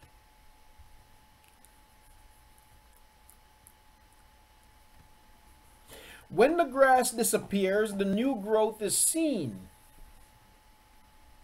and the herbs of the mountains are gathered.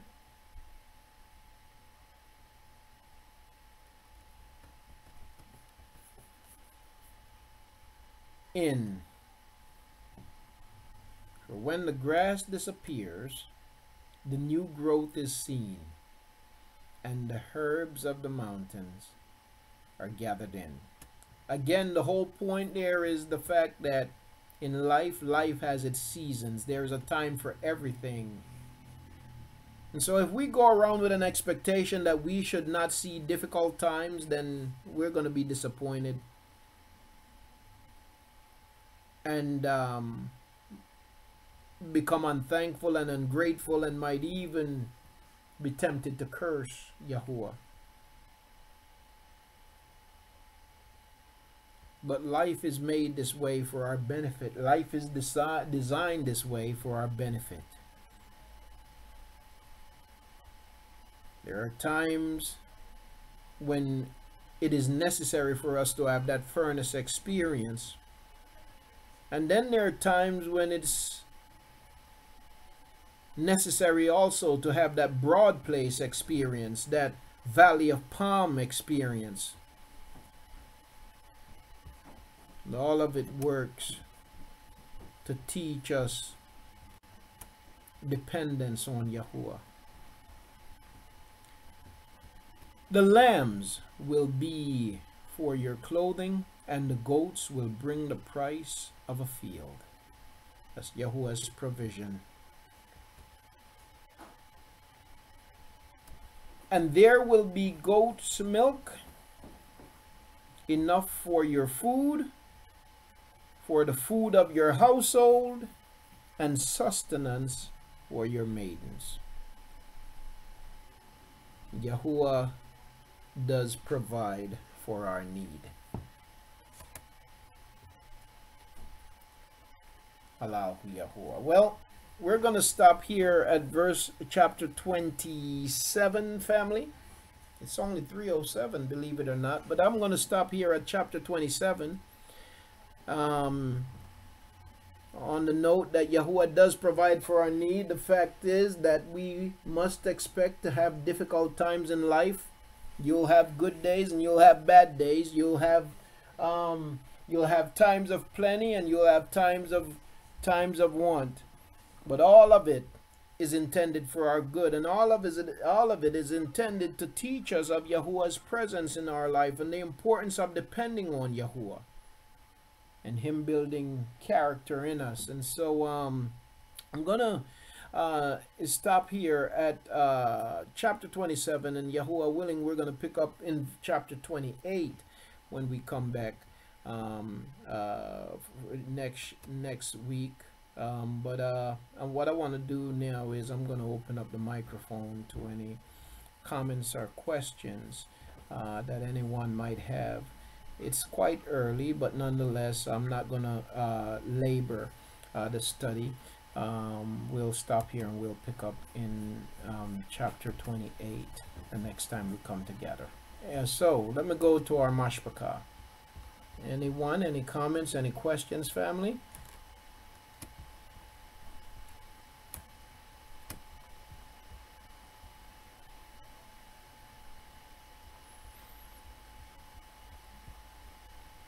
Let me just go over. I haven't checked YouTube in a while. Let me go there for a second.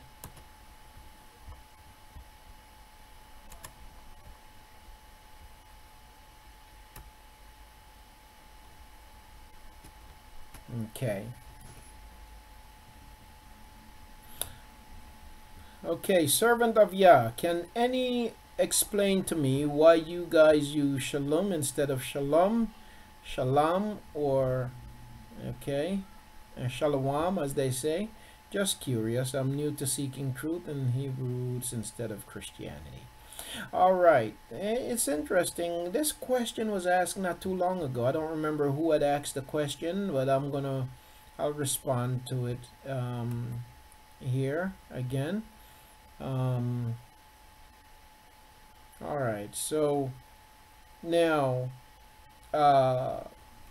why do we say shalom as in SHALUM and not shalom SHALOM or shalom as some people say SHALOWM, or some say SHALOWAM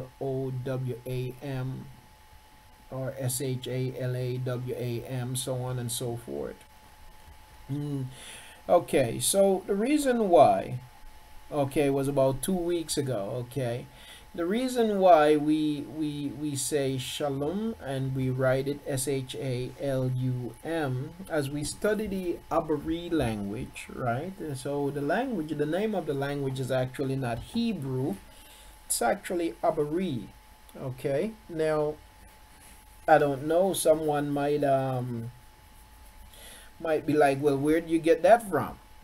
So let me take a moment.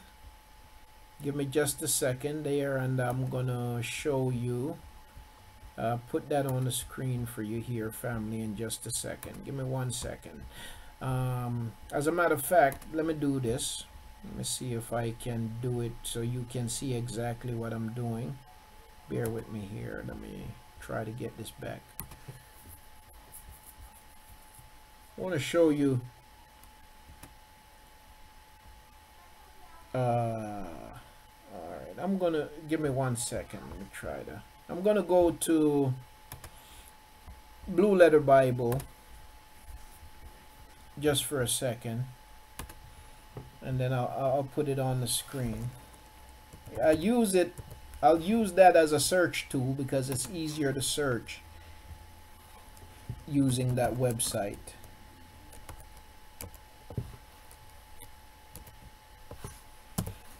I'm going to Blue Letter Bible.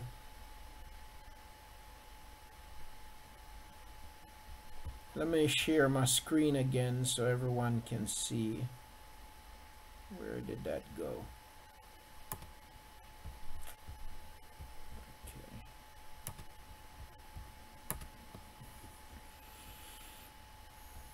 Okay. So I'm going to start with the word Hebrew. Okay. One things that we have to keep in mind, family, is that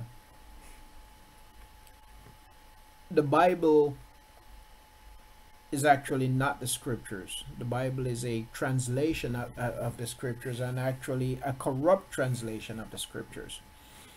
The Bible is a translation in which the names of the people of the scriptures have been changed and replaced in every case, and even the name of the creator have been removed, changed, and replaced, right? So the Bible, and the book is named after a pagan deity. Bible is actually the name of a pagan deity, Biblos. Okay, so like right now you have the Statue of Liberty, which is a Greek idol, the idol of knowledge. Okay, the mighty one of knowledge, female deity of knowledge, is what it represents. In the same way, in the earlier times, you have that same female deity of knowledge was called Biblos. Okay, and so even though they might tell you that Biblos means word, it's actually not true. You know, so Bible comes from Biblos, the name of a female deity. So anyway, let's look up the word Hebrew. Look up the word Hebrew. By the way, let me just double check to make sure everybody can see the screen. Everybody was seeing the screen there, family. Praise Father Akud Sharia. Praise Yahuah. All right, let me check YouTube real quickly. I see some flags raised, family. I'll be with you shortly. Let me just check YouTube and make sure everybody can see exactly what I'm doing. YouTube. Family on YouTube, were you able to see my screen? Oh, Tuda Kudanitra. Okay. All right, now I'm going to go back. All right, so what I did was I used blueletterbible.org or .com, whichever one will take you here, and in their word search area I typed in the word Hebrew. Okay, I typed in the word Hebrew. Now what I'm gonna do is I'm gonna look for a text that have the word Hebrew in it. Okay, in the Bible. All right, I'm gonna look for a Bible verse that have the word Hebrew in it. All right, now that we found a verse, we found several verses that have the word Hebrew in it in the Bible. We want to dig a little bit deeper. So we're going to go to the tools area here. And this is where we can better see the actual words that the English is translated from. Okay, so in this particular text, this is in the book of Genesis, Bereshit chapter 14 and verse 13, and here we find the word Hebrew. In English it says Hebrew, right? Now the word Hebrew in the Abari language, it is Strong's, the number you would use to reference is 5680 if you're using a Strong's concordance, 5680. Now what's interesting is that you will find that the translators, so-called translators, that they tend to change the letters of the Abari language. When they bring it to English, they change it to all kinds of stuff, amazingly. So there are times when they'll change the letter A to an I. They'll change the letter B to a V, and all kinds of stuff they do, right? And they do that with a lot of the pictures, and they're really not letters, they're pictures in the Abari language. All right, now let me just show you here now. So here we see in the Bible, in the translation, you see the word Hebrew, but it's 5680. And what do we have? Well, what we have is, we have Ayan, Beyat, Rash, Yad. Ayan, Beyat, Rash, Yad.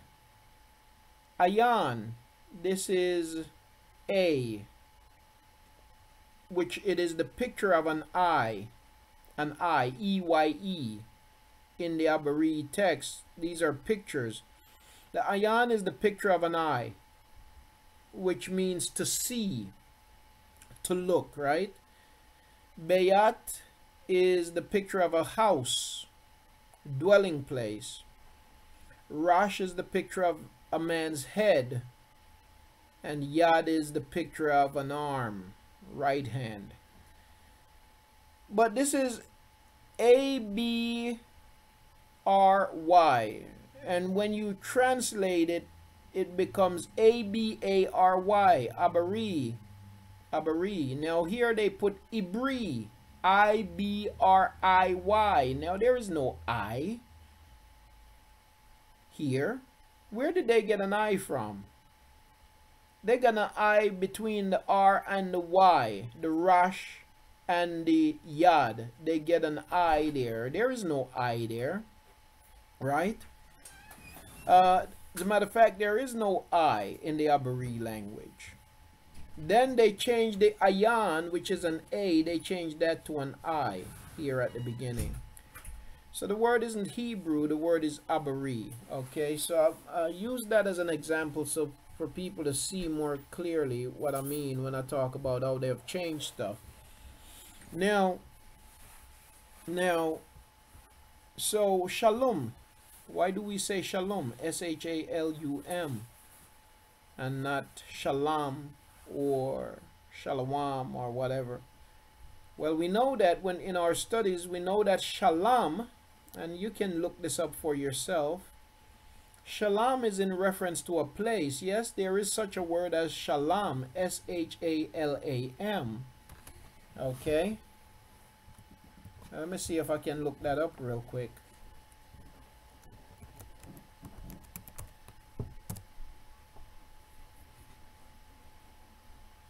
Sorry, I can't. I forgot. I can't. It's dealing with English. So let me try something. You know that the word shalom does exist in the Abari language, but it's in reference to a place. It's going to take me a while to find it right now. It's in reference to a place. Okay. While shalom is also in the Abari language, and it's in reference to a condition. So one is in reference to a place, the other is in reference to a condition. Okay, when we say shalom, it's a reference to a condition. Peace be unto you, right? Yahuah's peace be upon you. Shalom. Restoration be upon you. So on and so forth. So when we say shalom, we're not talking about a place. We're talking about restoration, a condition. So the word shalom in the scriptures is used concerning condition. The word shalom is used concerning place. As in the book of Barashit with the king of Shalom. Right? I forget his name. Right? Representative of Yahuah. Right? So, and then Shalom, there is no W in the Abari language. And there's also not an O. Right? You have the U sound, the double O sound, which is best represented in English by the letter U. And so, in a nutshell, that is why we say shalom and not shalom or shalom, or spell it SHALOWM. That's, in a nutshell, that's basically what it is, Aki. Yes, indeed, Tuda for posting that also, Aki. The word Abari comes from Abar, who was a progenitor of Sham and Abarham. And so the word Abari comes from Abar. Okay? Now, and you can read that in Bereshit chapter 10. You can see in the table of nations, you see where Abar fits in. All right? Okay, so I hope that helps. That was it in a nutshell there. A key. But I hope that's helpful. As a matter of fact, let me come back to see if you had a follow-up question or comment before I move on. Give me just a second.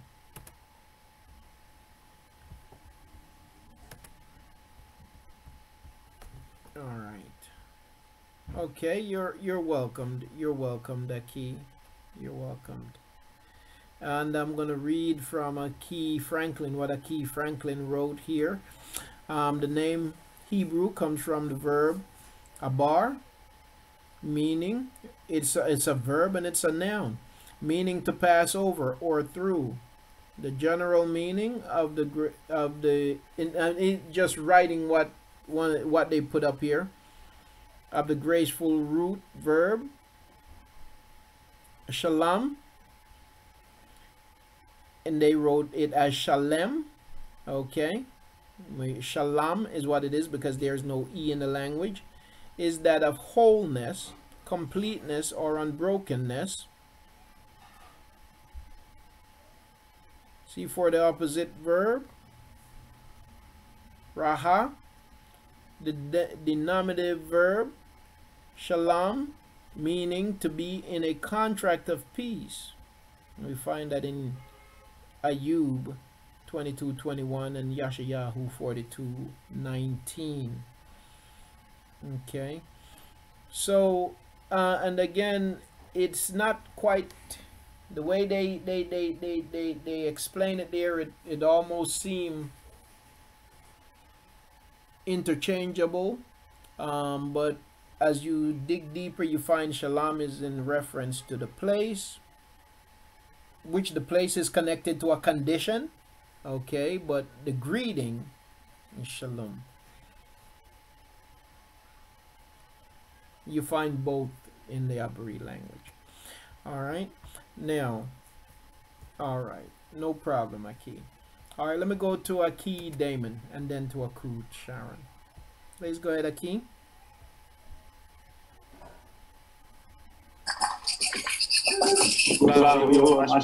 Hey, Allahu Yahuah. Shalom, Aki.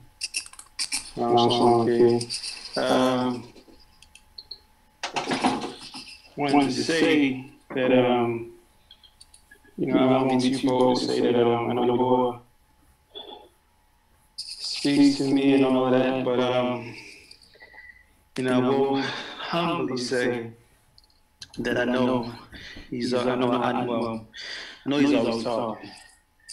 And the stuff that you said in the study, you had echo, okay? You had echo? No, are you getting one on your end, Aki? No, actually, I'm good. Okay. Well, yeah, I'm good. So, just real quick,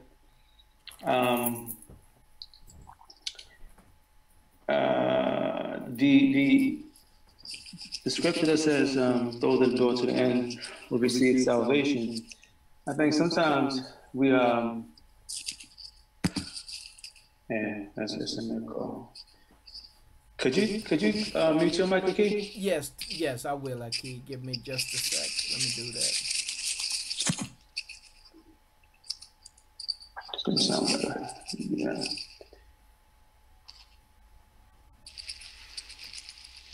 Yeah, good. Sounds, I think sounds.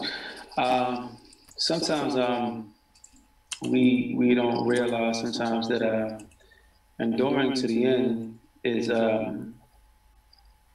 has a lot to do with being vigilant of day-to-day crying out to Yahuah, or speaking to Yahuah, or praying to Yahuah, or not penciling in time for Yahuah, but really actually living in the spirit and not the flesh. And sometimes I believe, and this just came to me yesterday. From time to time we kind of drift off, and we drift off into our flesh. We don't realize that we are closer to our end than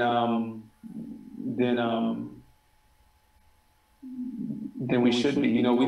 We're not vigilant of the company we keep, the things that we entertain, things of that nature. So, our end, if you will, our end seems to be right at the door because we're not vigilant, or we're not paying attention, or, we're pretty much living in the flesh. And perfect. We kind of drift off, and just to bring this home, we kind of drift off into our adversary, if you will. We drift off into the adversary. We drift off sometimes because we are, we don't do those collective things. We're not collective of whether it be studying, praying, being vigilant of things that we entertain, paying attention to the things we entertain. I mean, these collective things. We kind of live on dangerous. We live dangerously. Now, I know Scripture says about sometimes Scripture says that no man will be able to pluck us out of your hands. But sometimes, without even realizing, we're turning our back on Yahuah because we start to choose to watch or entertain things on television, different things like that. So we start to choose. We're choosing sometimes without, and that's why it's so important.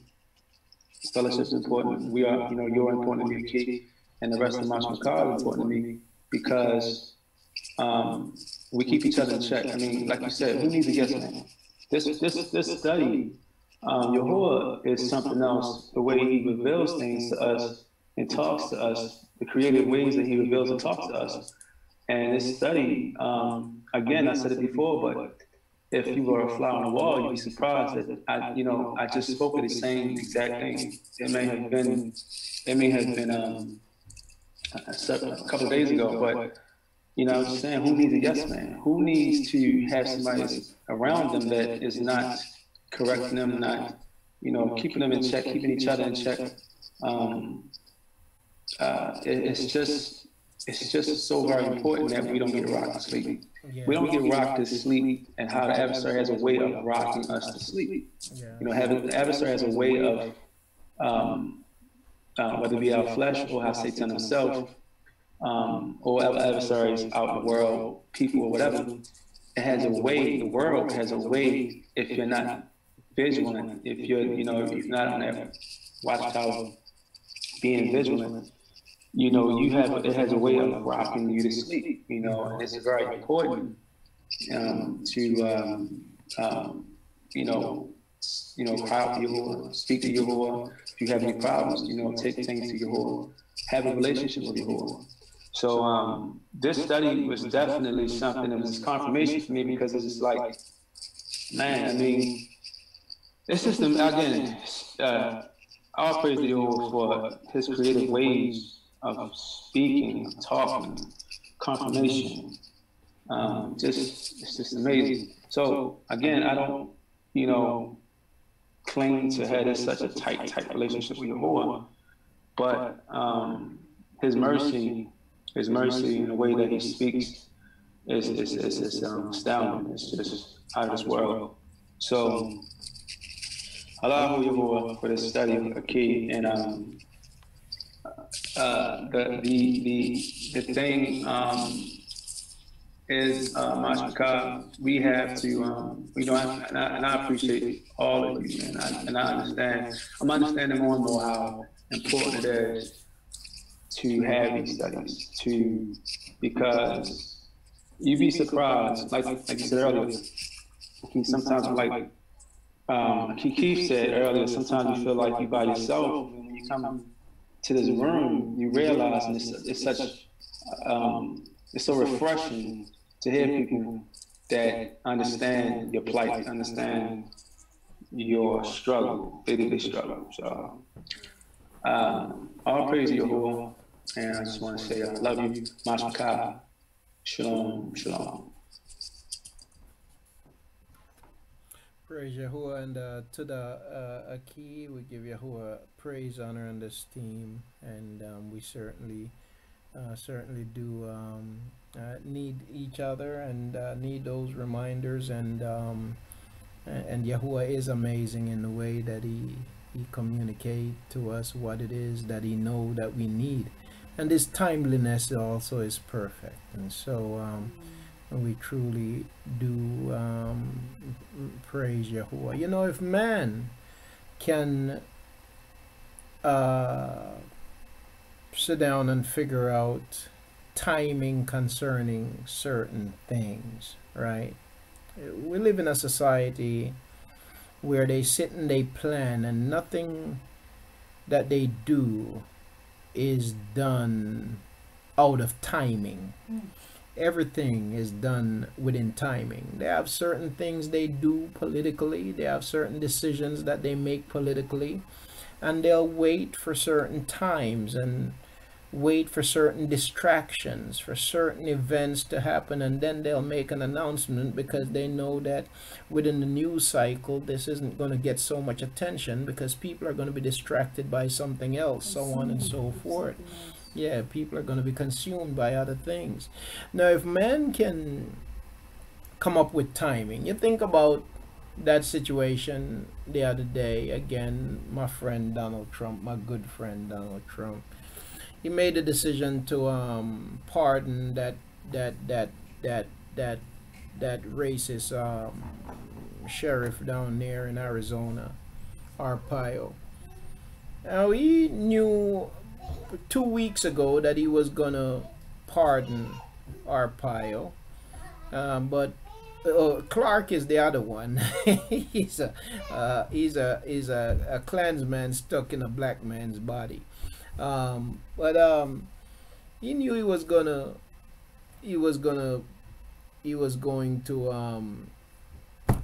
pardon Arpaio 2 weeks ago, but he waited until Friday night when the hurricane was making landfall in Texas, and all the news media is talking about the hurricane, to make the announcement that he has pardoned Arpaio. And that way, you know, there wouldn't be so much coverage of it, and it would kind of go over with not a lot of people paying attention.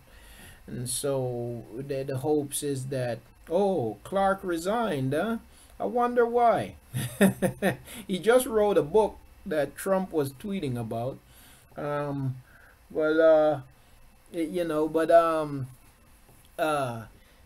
He chose the timing of his announcement. Now, the reason why I'm saying all this about these people and their timing, now if they in their stupidness and their dumbness can consider timing so much, how much more is Yahuwah's timing perfect concerning his works? You see, and so, you know, the other thing is, family, that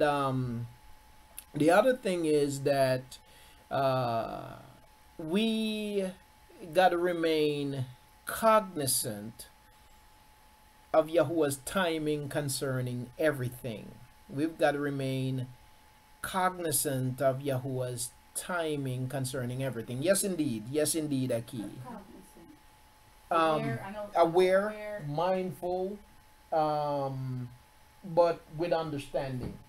You see, being aware with understanding. So that's what cognizant. Yes. I figured it had something to do with being aware, but you yes. still cognizant. Yes. So It's Yes. being aware plus. Yes, having an understanding, you see, of Yahuwah's working, you know. Not saying you understand everything he does because we are incapable, you see, but to know that everything that he does is perfect. You see, his timing is perfect, you know. So his word is timely, you know, and his word is perfect. His word is sure, his word is true, you see. But if man, talking about timeliness, if man can think that they're so good concerning timing, then how much greater is Yahuwah, you know? So concerning his word and him bringing forth his word, his timing is perfect, you know, and he gives to us what we need when we need it, and he knows exactly when to bring it, you see. And so that's the way it is. All right, let me go to Akut Sharon. Akut, go ahead, Akut. Shalom, Yeah, Shalom Akut. So I see, the video that you introduced to us, mentioned to us last week, what the hell? Mm-hmm. I saw some of it. I was watching it, when I had retired for the evening. So, consequently, I fell asleep after some of it, but I saw enough of it to be tremendously impressed. Just frustrated that in all this time I have not been able to get back to it because, my life does not belong to me. I'm always doing other stuff for other people, but I was very impressed with it, and in fact so impressed that it was inspiration to just take a break at least as a vegan. Mm-hmm. Okay. So I have a question in particular. I love mushrooms, and but I was concerned that mushrooms may not be. I didn't know if mushrooms are clean or unclean. Yeah, I that question have been raised, and I haven't been able to find anything to give you a definitive answer from the scriptures concerning it. There are different types of mushrooms, but I have not been able to scripturally back that up. I know I've heard it said that it's a it's unclean, that it's a what you would call it, forget. Fungus. Yeah, fungus.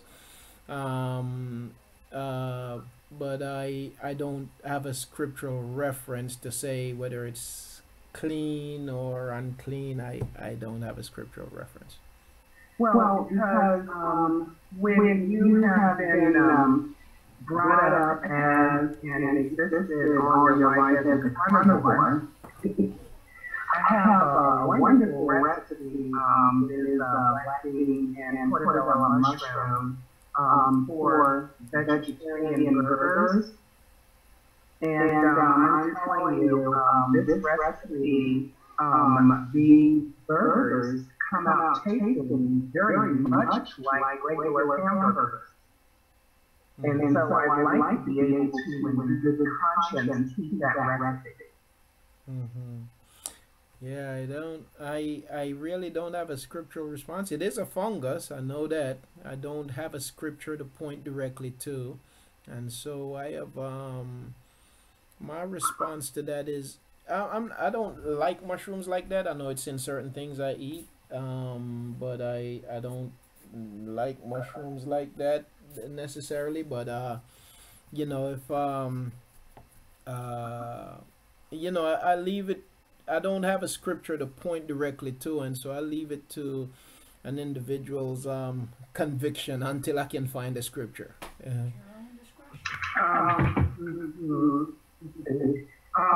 Regarding that video, what the hell? I also see that I like mushrooms too. But I also see that in the scriptures, there's of course references to milk and then what a vegan diet is, no dairy diet. But thinking on this video, what the hell, they had some very eye-opening information about dairy and how, everything is contaminated, but how in particular dairy is contaminated and is actually what is responsible for high blood pressure and diabetes. Unlike what we're being led to believe, that it's sugar and pasta and bread and stuff like that. It's actually the diabetes and everything is actually coming from the meat. And the American and Western diet, is a lot of meat and cholesterol. Crying out loud. I'm so tired of our existing diet, the Western diet. I just hate it. I don't like how it makes me feel.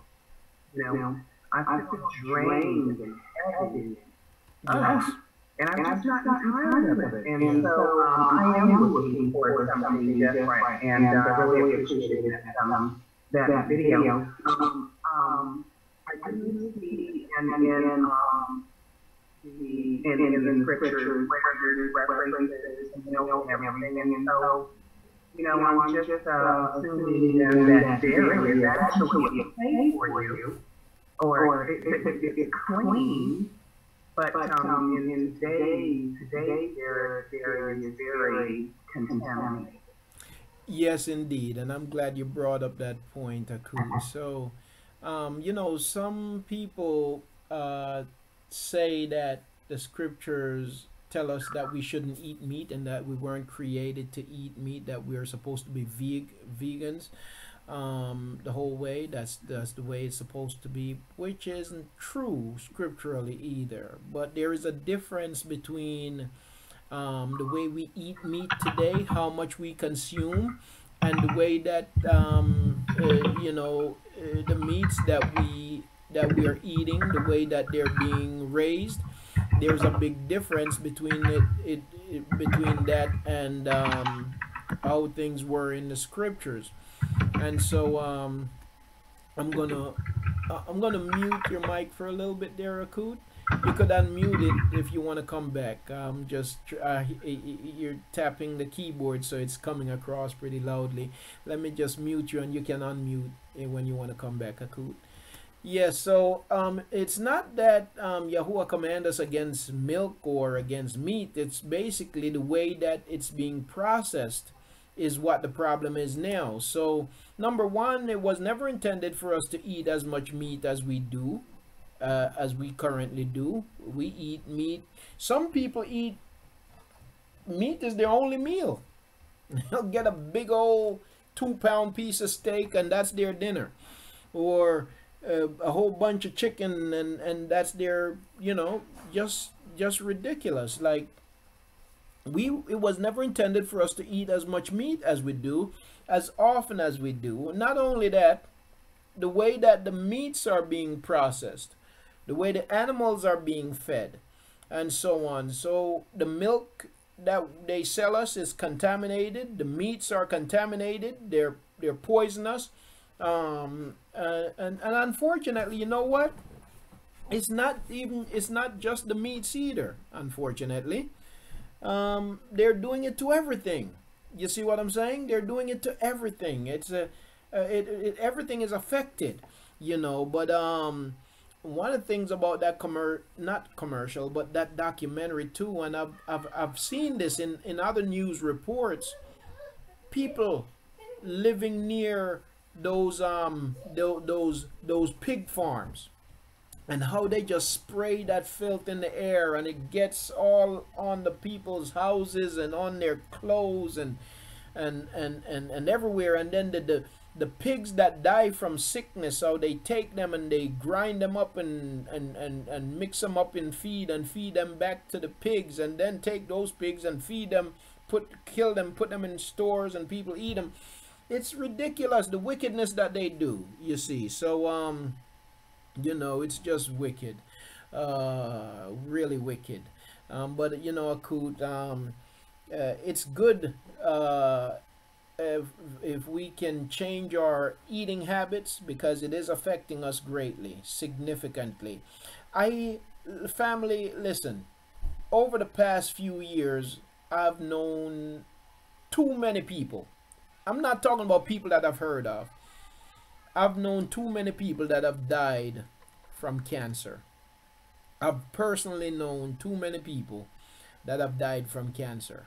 My grandmother died from cancer, and I've had so many friends and people that I know that have died from cancer. You see, so it's just insane. It's really, really, really insane. By the way, my mom had a tumor, cancerous tumor. They had to remove her womb because it was quite cancerous. Now my mom is still living, praise Yahuah, and I haven't had any kind of, she didn't have chemo or anything like that, and she's doing well concerned as far as that goes, you know. But there's too many people I know,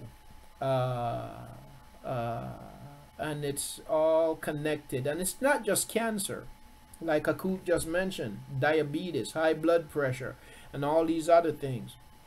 And what that documentary shows is, oh, the government pushes these things that they know is bad for us, but why do they push them? Because they're being paid by these companies. They're getting big money from these companies, you see. So, you know, but it's sad. But, you know, Akut, great points that you brought up. Now, concerning mushroom, again, I don't have a scriptural reference. I've heard it said quite often, but I don't have a scriptural reference to give. I'll say it is a fungus, and yes, and as Keith point out, there are certain types of mushroom that will make you high. You know, people smoke it to get high. And there is this kind of mushroom. As a matter of fact, I bought something with it in it, and I really didn't like it. It tastes the mushroom tastes meaty.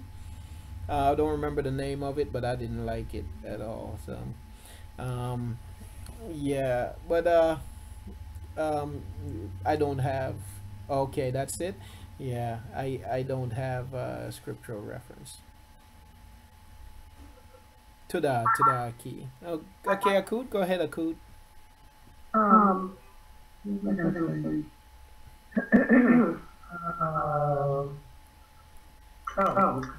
So, also too, I have done a lot of research. You know, I'm not a subject matter expert on it, but I know enough.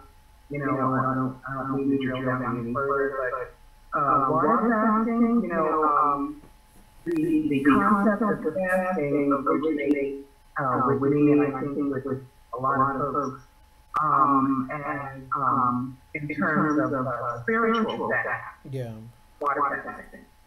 I do water fasting. I don't do dry fasting. It really never occurred to me to do. But water fasting is really very powerful.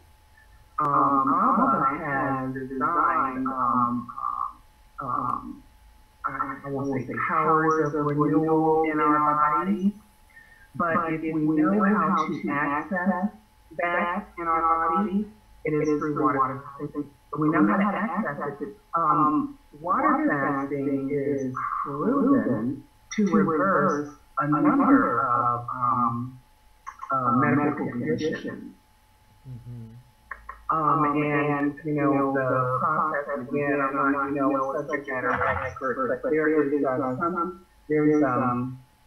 after the third day of water fasting, the fourth day, your body enters into some state called ketosis or something like that. Now, there's two words that are similar to that word. One is bad and one is good. Innocence is a good one.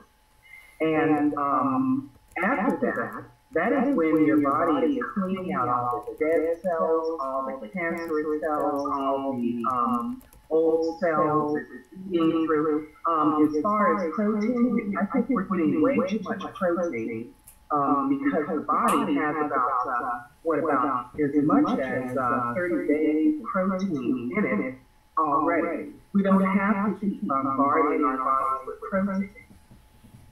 And this 3 days eating, 3 times a day eating every day, I just think it's sabotage. We really only need to eat once a day. And if you eat at the end of the day, then that kind of counts as a 24-hour fast. But when you do, for instance, the 2, as long as you're able, it takes some practice. You certainly have to be in the mindset, in the zone, to get through it. Your hunger pains will last up to 3 days, and 4th day, all your hunger pains are gone. But at the end of this fast, and you have to go on the fast right way, come off the fast right way. And when you do, on the other side, you have all brand new cells. You even have brand new stem cells. And so these water fasts are very powerful for reversing serious medical conditions. And of course, no one tells you that. They can't stop you from water fasting.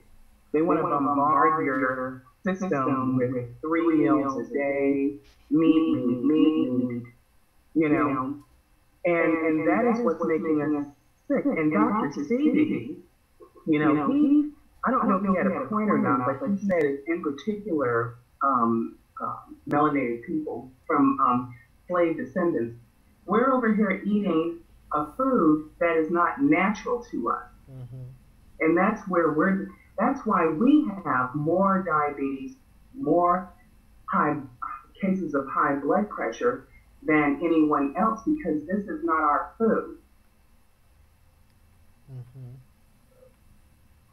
So, anyways, I just wanted to share that with the Mashpaka. The water fasting is really very powerful in reversing medical conditions. And they, you know, they hide that from everyone, because everyone benefits by that. And I had one more comment or whatever. You know, I was talking with an IT earlier this week, and they shared with me that we were talking hurricanes, and they shared with me that hurricanes start off of the west coast of Africa, where they took the slaves off the African continent at, and travel the same transatlantic slave trade route, touching all the countries that slaves were deposited in. And I just wanted your feedback on that, your opinion on that, and Tudam Machbaka. Thank you for allowing me the mic for a moment. To the Kut, said a few things there. So I would certainly think concerning water fasting and only consuming water, that has got to be beneficial to the body. You know, because water, it flushes the body. Water is really very instrumental and beneficial to our health. It really is, more so than we realize. Our body is, what percentage of our body is made up of water? I forget. It's a large percentage of our body is made up of water. So it's very essential to us. It's very essential to life. You look at the scriptures. You hear scientists say it, but you see it in the scriptures also. In order for life to come forth, water had to be present. The mayim had to be present, right? Waters. And so water is essential. Concerning water and fasting, I just have to say this very quickly. Now, in the scriptures, the fast that I see in the scriptures, you have a couple different fasts in the scriptures, or I wouldn't say a couple. You really see one type of fast. They call Daniel's diet. They call it the Daniel fast, but I see it more as a diet that he chose, and not so much a fast. Um, but from a scriptural perspective, fasting, it consists of no eating or drinking. From a scriptural perspective, doesn't mean that one cannot fast, because of if you're doing it from from that perspective, it doesn't mean that one cannot fast and drink if you have to. But I also believe too that fasting and consuming water, or yeah, maybe, yeah, doing a fast that would consist of only ingesting water, has got to be very beneficial to the body, as you stated there, Akud. I wasn't aware that it did all the things that it can do, all the things that you spoke of. I wasn't aware of that. I know that it's very important. Water is very important to the body, but those were some great points that you brought up. Concerning the slave route and the hurricane, the origination of the hurricanes. Yes, I'm familiar with that. How do I see it? So hurricanes form based on the weather pattern and warmth in the ocean, and so hurricanes are limited to certain areas. Then you have typhoons are limited to other areas. You have tornadoes that are limited to certain areas for the most part, so on and so forth. And so it really depends on weather condition that bring about these weather patterns. And so is there a spiritual is there spiritual significance to the fact that the hurricane basically travel the same path as the slave route? I don't know so much. And the other thing too is that not all of them start in that area. Again, it's dealing with water, the warmth of the water, and so on. Some of them start in the Caribbean. Not all hurricanes actually start in Africa, but sometimes you have some that starts there, but they also start right here in the Caribbean area also.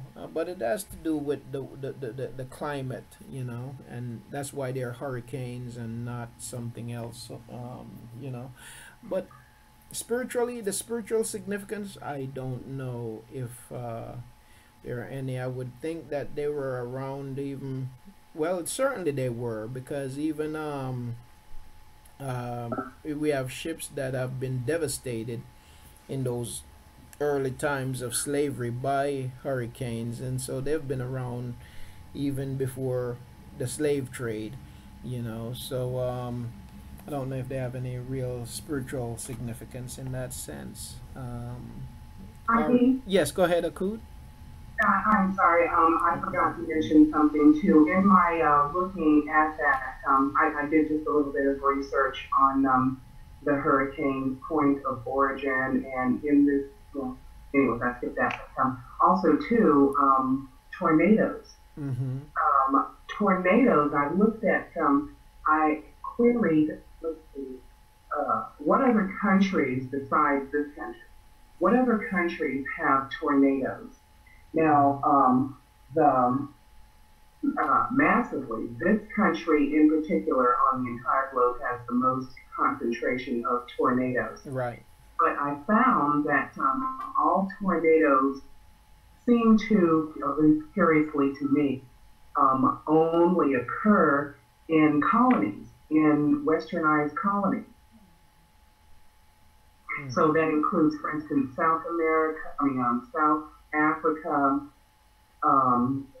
Brazil, again, in colonies. I just found it curious, that's all. Yeah, I don't, again, I don't know if they have any mm,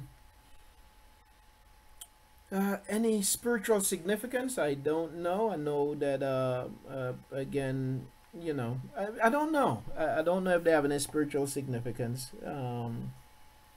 Uh, I think too that these conditions have existed even before, while there were the other inhabitants in those places. I do think, and there have been shifts in the weather pattern over millennia, in centuries and years. But the weather pattern has a lot to do with that. We do live in the way the earth is, the weather does follow certain patterns, or can be disrupted. Those patterns can be disrupted for many reasons, including our own impact on it. So as far as spiritual significance, they do play a role. Yahuah, they're instruments of Yahuah's wrath, and have always been too, right? And they're signs. They can be instruments of signs that Yahuah uses outside of that, as to why they're in certain places. For example, the typhoon. We never experience a typhoon in the West, but in Japan and China and places like that, they don't get hurricanes, they get typhoons. And they don't get a tornado. So especially Japan is plagued with typhoons and earthquakes in particular. And you have different types of storm systems in the desert, in what they now call the Middle East. But in desert areas, what they get is what do they call that I forget what it's called, but sandstorms that they don't look like sandstorms. They're these amazing looking developments of sand movement, that looks really, really scary, that could hide an entire huge city. I don't remember what it's called, but depending on the area you're in, you see different weather patterns. Yeah. You're welcome, Dakut. You're welcomed.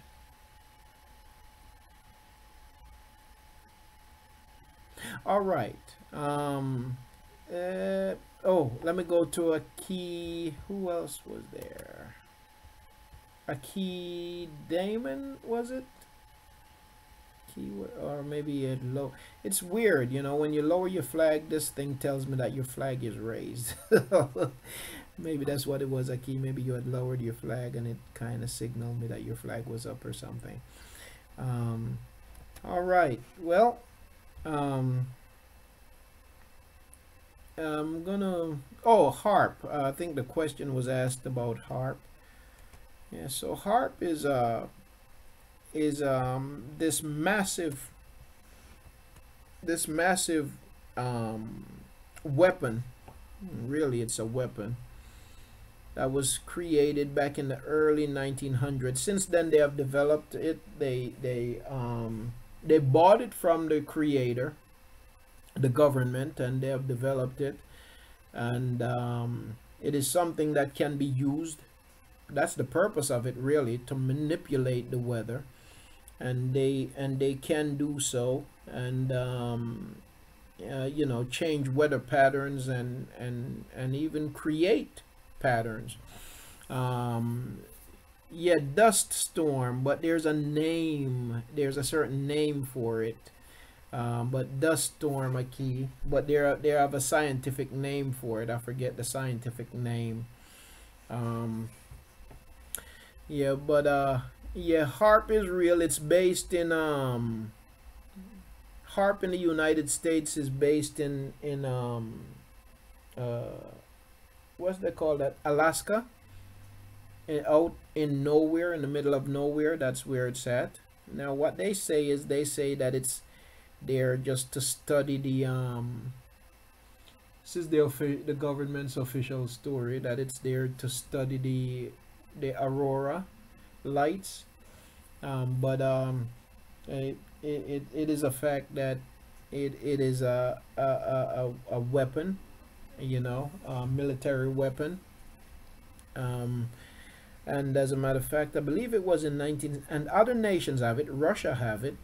In 1972, I believe it was, Fidel Castro talked. He pointed to the United States, saying that they were using it to create devastating hurricanes that affected Cuba. That was one of the things that they were doing to try to topple the government. You know, there are other times where I believe it certainly have been used.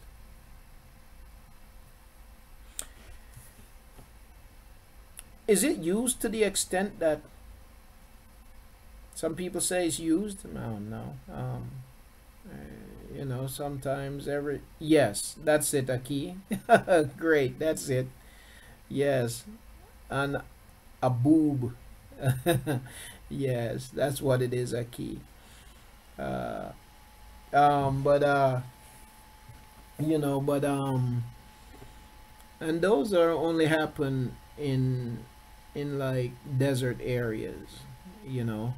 There was one in Arizona, as a matter of fact, a couple years back, probably 2011 or 2012. There was one in Arizona. It just covered everything, but it's only dust, but to see the pictures, it looks, man, it looks dramatic and even scary, you know.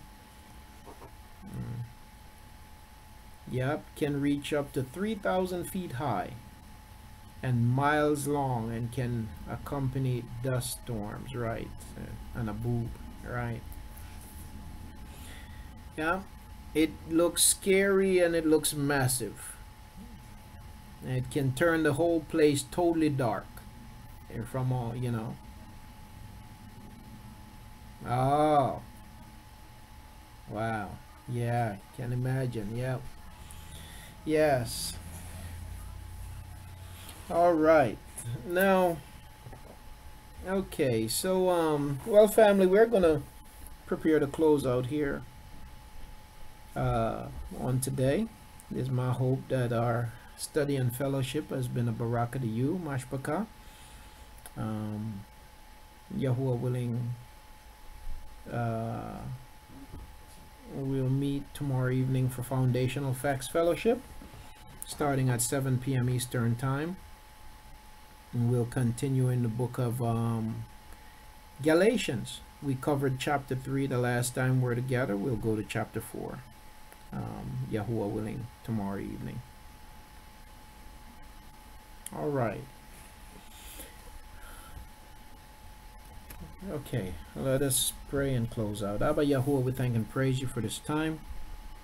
Praise you, Yahuah, for our mashpaka, for each and every one of your children, Abba. May you continue to barak your people, and may you keep us, Father. There are those who plot against us, who, as your word says, that they conspire against us.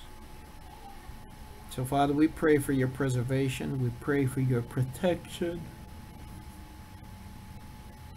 We pray for your restoration. May you continue to preserve us, barak us, strengthen us, heal us. Guide us, I pray. Now pray, Father, that you would help us to walk according to your way continually, that we may esteem you in all that we say and in all that we do. Help us to be set apart unto you, Yahuah. Barak our households, our children, our loved ones, Father, and continue the awakening of your people. Do this, we pray. Yahusha's name. Amen. Allah Yahuah. Family, may Yahuah barak you and keep you. May Yahuah lift up his face upon you and show favor unto you. May Yahuah cause his face to shine upon you and give you shalom. May the name of Yahuah be upon you. Allahu Yahuah. Love you all, mashpaka. With that, I'm going to say, Leila Tub, have a wonderful night, a wonderful evening, a barak evening. Yahuah willing, I will see you soon. Praise Father. Praise Yahuah, Kud Carmen. Shalom to you all, mashpaka. Leila Tub.